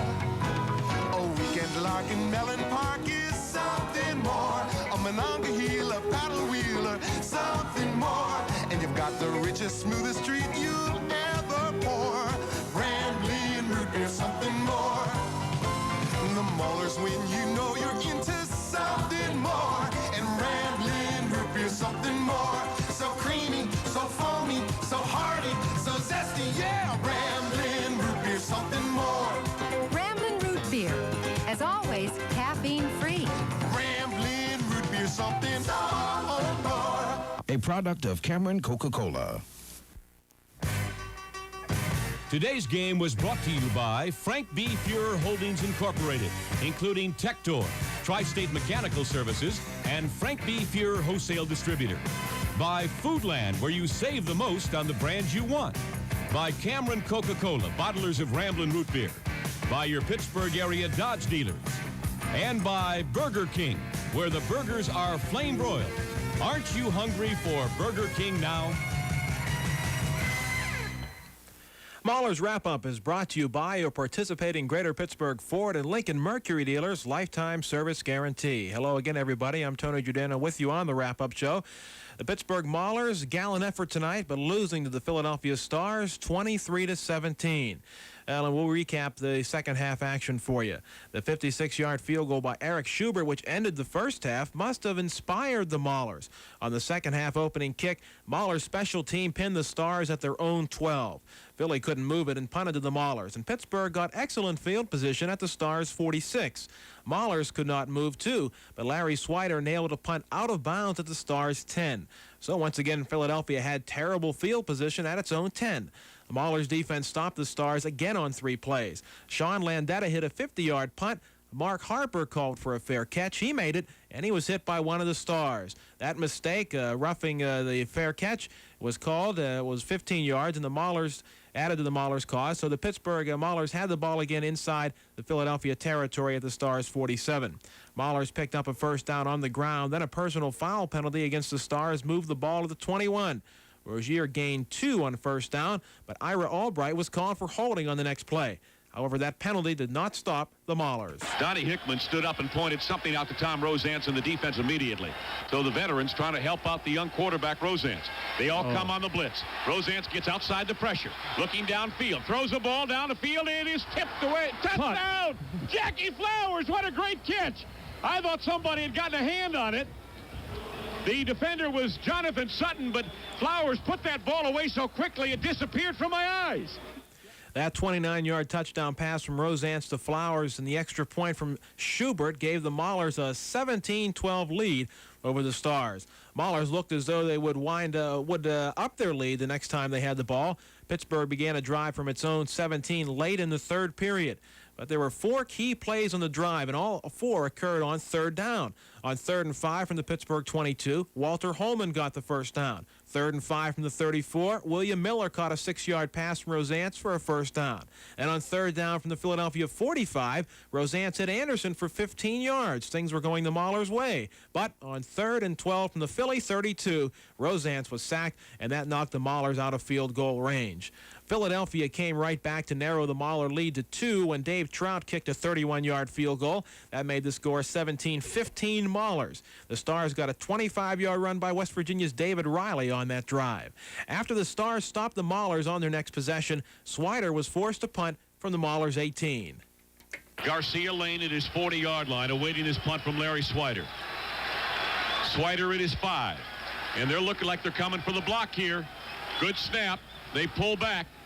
And Swider with a good spiral. Lane at the 40. Misses 2 tacklers. He's in the midfield at the 45, the 40, 35, to the 30, the 25, the 20, the 15, the 10, and he's out of bounds at the 8-yard line. Garcia Lane. 51-yard punt return from Garcia Lane. On 3rd down from the 5, the Stars scored the go-ahead touchdown. Here's a quick count. Fusina trying to get a free play, throws it in the end zone. Touchdown, Philadelphia. To Willie Collier. Well, Philly went for 2 and converted, and so the Maulers led 23, or rather the Stars led the Maulers 23-17, and that how it turns out is the final margin of victory for the Philadelphia Stars. The Maulers had a chance to get things going, almost pull out a dramatic victory, a come-from-behind win. The Maulers got things started on their last drive. After Pittsburgh fumbled, Jackie Flowers fumbled the ball at the Maulers' 30, but Philadelphia could not score. Trout missed a 31-yard field goal. Pittsburgh back in business at its own 26. A roughing the passer penalty against Philadelphia tacked on 15 yards. That moved to the Pittsburgh Mauler 41. Holman gained 8 yards. On 4th down from the 49, Rosance hit Flowers for 12 yards. Then from the 39-yard line on 1st down, Rosance hit Anderson for 33 yards, and that moved it down to the 6-yard line. Pittsburgh had a chance to win it. First pass went incomplete, and then Rosance hit Johnny Durden. He fumbled the ball at the 4-yard line, and the Philadelphia Stars fell on top of it, and so the Philadelphia Stars beat the Pittsburgh Maulers 23-17. And our halftime show will continue right after this. It's here at your participating Greater Pittsburgh Ford and Lincoln Mercury dealers, announcing the lifetime service guarantee. It means you can have your vehicle fixed and have the work guaranteed for life by the repairing dealer. Sound great? Here's how it works. If you ever need to have your Ford, Mercury, Lincoln, or Ford Light truck fixed, you pay once, and they'll guarantee the work for as long as you own it. If the covered part ever has to be fixed again, they'll fix it free. Free parts, free labor. It covers thousands of parts and lasts as long as you own your vehicle. Naturally, this limited warranty covers vehicles in normal use and excludes routine maintenance parts, belts, hoses, sheet metal, and upholstery. There's never been a car repair guarantee like it before. The lifetime service guarantee. Nothing else covers so much for so long. Pittsburgh Ford and Lincoln Mercury dealers are now licensed to handle Pennsylvania State Emission Control Inspection. See Airport Lincoln Mercury and Target Ford. They fix cars for keeps. Before we go to Jack Ham in the Pittsburgh Mauler locker room, we'll give you this time right now, and we'll fill in a little bit for you at some sports news, latest sports news from around the area. First of all, the Buccos, led by Darryl Strawberry's 3-hit, 3 RBI night. New York Mets down the Pirates 4-2. Strawberry opened the game by ripping his 6th home run of the season. It was a 2-run shot in the first inning. It was the first homer for Strawberry since April 28th. Strawberry added an RBI single in the 3rd. Win went to the starter, Ron Darling. Jesse Orozco, the 3rd New York pitcher of the night, tossed 2 innings of scoreless ball and picking up his 9th save. The loss to Pirates starter, Don Robinson. Pirates have reactivated Brian Harper. He's coming off a broken foot. And to make room for Harper, the Bucs sent Joe Orsulak to Hawaii. Pittsburgh Penguins named Bob Berry as their head coach this afternoon. He's the club's 3rd head coach in as many years. Berry was fired by the Montreal Canadiens in February. His NHL coaching record is 223 wins, 165 losses, and 75 ties. He was with the LA Kings for 3 seasons, and the Kings made the playoffs each year.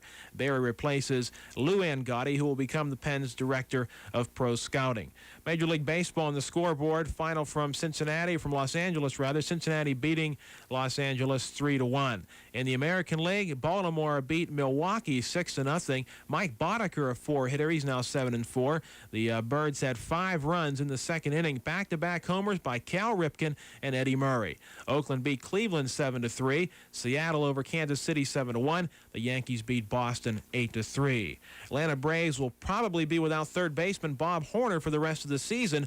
Horner broke his right wrist diving for a ball in the game last Tuesday. He was played Wednesday, but he missed a 5-game weekend series. X-rays this morning revealed the break. It's virtually in the same place where Horner broke the same wrist last August. Minnesota Twins placed outfielder Jim Eisenreich on the voluntary retirement list. The 3-year veteran has had recurring problems with a nervous disorder. And the Yankees reactivated pitcher Shane Raleigh and sent pitcher Curtis Brown to the minors. The Mets made Sean Abner the #1 pick in baseball's amateur draft. Abner's an outfielder for Mechanicsburg High School here in Pennsylvania. Abner, who signed a letter of intent to play football at Georgia, said he was thrilled to be picked by the Mets. And Arnold Palmer failed to qualify for the U.S. Open today. He'll miss the Open for the first time since 1952. Palmer shares the record of 31 consecutive appearances in the tournament with Gene Sarazen. Well, Edmonton Oilers center Wayne Gretzky has won the Hart Trophy, symbolic of the NHL's most valuable player, for an unprecedented 5th straight year. Gretzky, who led the Oilers to their first Stanley Cup this season, received 60 of the 62 first-place votes from the Professional Hockey Writers Association. Washington Capitals defenseman Rod Langway won the Norris Trophy as the top defenseman. Langway was runner-up in the MVP voting. Tom Barrasso of the Buffalo Sabres garnered 2 awards, winning the Vezina Trophy as the league's best goaltender and the Calder Trophy as the Rookie of the Year. Other winners included Mike Bossy of the Islanders, who earned the Lady Byng Trophy as the most gentlemanly player, Doug Jarvis of the Capitals as the best defensive forward, and Brian Murray of Washington. He was named Coach of the Year. And our wrap-up show will continue after this. It's here at your participating Greater Pittsburgh Ford and Lincoln Mercury dealers, announcing the lifetime service guarantee. It means you can have your vehicle fixed and have the work guaranteed for life. You need to have your Ford, Mercury, Lincoln, or Ford Light truck fixed. You pay once, and they'll guarantee the work for as long as you own it. If the covered part ever has to be fixed again, they'll fix it free. Free parts, free labor. It covers thousands of parts and lasts as long as you own your vehicle. Naturally, this limited warranty covers vehicles in normal use and excludes routine maintenance parts, belts, hoses, sheet metal, and upholstery. There's never been a car repair guarantee like it before. The lifetime service guarantee. Nothing else covers so much for so long.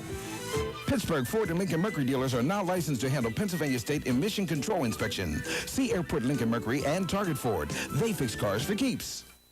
Once again, the Pittsburgh Maulers played an excellent ball game tonight. Almost pulled it out against the Philadelphia Stars, but the Stars did win it 23-17 over the Maulers. Philadelphia now 14-1 in the USFL.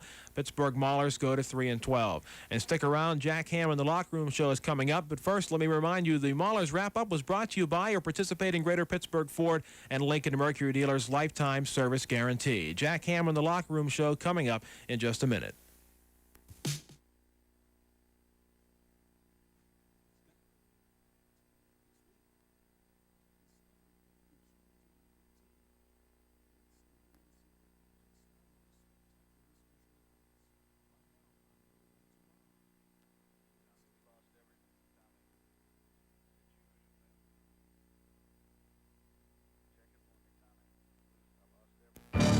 Welcome to a world that knows no bounds. A world where records are created and destroyed at the very limits of physical challenge. A world that pits muscle against muscle, mind against mind, in a competition that demands one elusive goal: triumph. Welcome to the world of the athlete, the modern hero, the victors and the vanquished, the men and women of sport who strive for perfection. Welcome to Sportsline 106, the first in-depth frequency-modulated sports show in the country, right here on FM 106. It's hot, it's controversial, and it promises to take you into the core of sports, the very mind and body of the athlete. Sam Nover in Sportsline 106, weeknights at 6:30. Tune in for the action. Call in for the challenge. Nover knows sports, and so will you. So when you just can't cope any longer, Sam Nover and Sportsline 106. It's politics from a people point of view when Bill Moyers talks with newsman Richard Strout about his 40 years on the White House beat on a walk through the 20th century.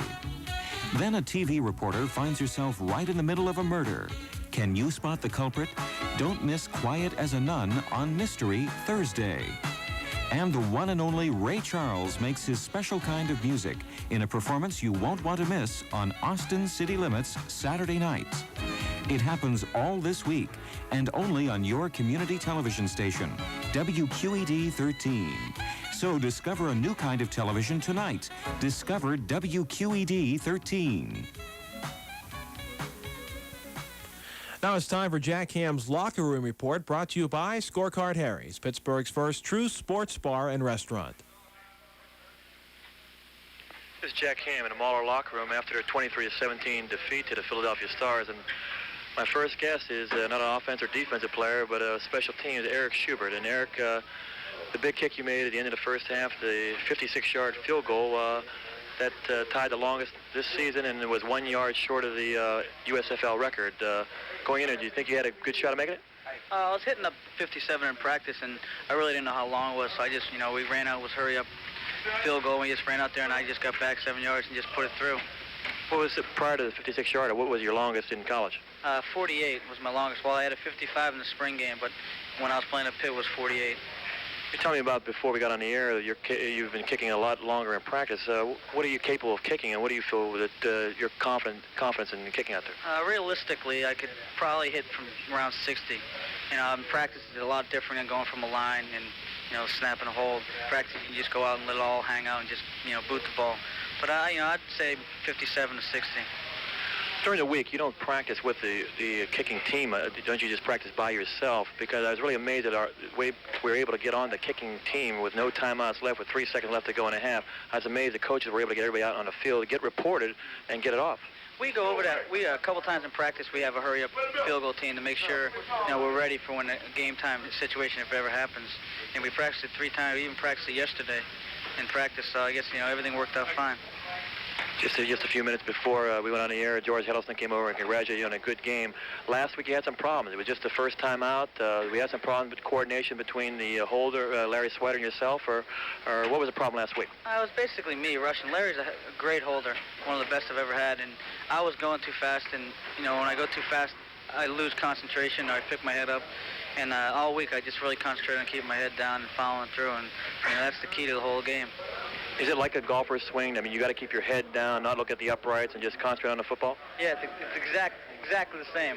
You follow through, you spot on the ball, you got to come up through the ball, hit the ball right, and everything just, worked out. On the sidelines, most times when I played, kickers were usually all by themselves and not even involved with the offense and defense. I mean, that game was an excellent football game, very close. Were you on the sidelines cheering, or were you just concentrating on what you might have to do? I do both. I cheer on the sidelines, and then I'm off on myself, kicking into the net and just concentrating on what I have to do. But I'm usually into the game, trying to, know what's going on. I'm not usually by myself, but there's times when you have to, like third down, you come up to a field goal, you get off by yourself and just concentrate on what you have to do. It seemed like everything got put together for you today, not only the long field goal, but also the kickoffs that were deep down to the goal line, high kicks that gave our special teams an opportunity to cover them. Yeah, everything's coming out, well now that I'm hitting the ball, and, I just hope I can keep getting better and better and better. The injury you got before the Fiesta Bowl last year, how's the knee and how does it feel right now? Oh, it feels great. I still have it in my head a little. I think about it, and I really shouldn't, but, it doesn't hurt. The leg still has to get some more strength into it, but I'm hitting the ball well, and, that's all that matters right now. I mean, just it's really a psychological thing for you. You got to feel it's okay. Yeah. It's mostly just in the back of your mind because you remember, the pain when you had it and it hurt. And so it's just, you get it out of your mind. It's all right. How frustrating is it? I know that for the whole football team, all these guys are banged up. You don't have too many bruises on you, but how frustrating is it for you today to lose this football game like this? Oh, it's very frustrating. I thought we could come out of here with a win. I was hoping we'd score, and I'd kick the winning extra point and, go back to Pittsburgh on the plane happy. And right now everyone's very down and, just looking forward to the next game. Well, congratulations on an outstanding game, a great kick, and good luck next week against San Antonio. Thank you very much. I'll be back after a short break with my second guest, Ike Griffin. All right, Ike. I should have known that your idea of a Saturday night out would be a couple of drafts at the bar and some old football game. Now, come on, honey. There's only 20 seconds left in the fourth quarter, and the Maulers need a field goal to tie. When the game ends, we'll order dinner. Well, that's rich. Dinner on a bar stool. Let's see. I wonder if they have salted peanuts parmesan. Not here, honey. This is Scorecard Harry's upstairs. In a few minutes, we'll go downstairs. The new dinner menu downstairs is a different story. I bet. They probably serve dinner on a pool table. You think so, huh? Look at this menu. Wow, it's fun food. See? Dinner's in a basket. Look, chicken, shrimp, fish, hot hoagies, wingdings, nachos, fried vegetables, dips, and check out these salads. And look at the beverages. Pitchers of beer for $4.75 and pitchers of mixed drinks just $7.95. And we won't hear the football game, right? You can hear Bill McLean at the piano, plays everything from Billy Joel to Neil Diamond. Oh, they made the field goal. Tie game! Is it over finally? Well, the fourth quarter's over, but now they go into overtime. What? Scorecard Harry's located in the Bank Center. Same great lunches, but an exciting new fun food dinner menu. This is Jack Ham back in the Mauler locker room after the 23-17 defeat to the Philadelphia Stars. My second guest is Ike Griffin, and Ike, seemed like your defensive line just in that second half, especially the third quarter, really came off the ball and really put a lot of pressure on Fusina. Well, the first thing I'd like to say, Jack, is we came out that third quarter and we kind of got them in the hole where they had to come out and pass. Now that gives a defensive line the opportunity to tee off, really lay your ears back and get after. That's the main thing that got us going. We were able to get some pressure inside on Fusina, and that helped everything else out. Did you feel that without Sam Clancy, you weren't sure how much he was going to be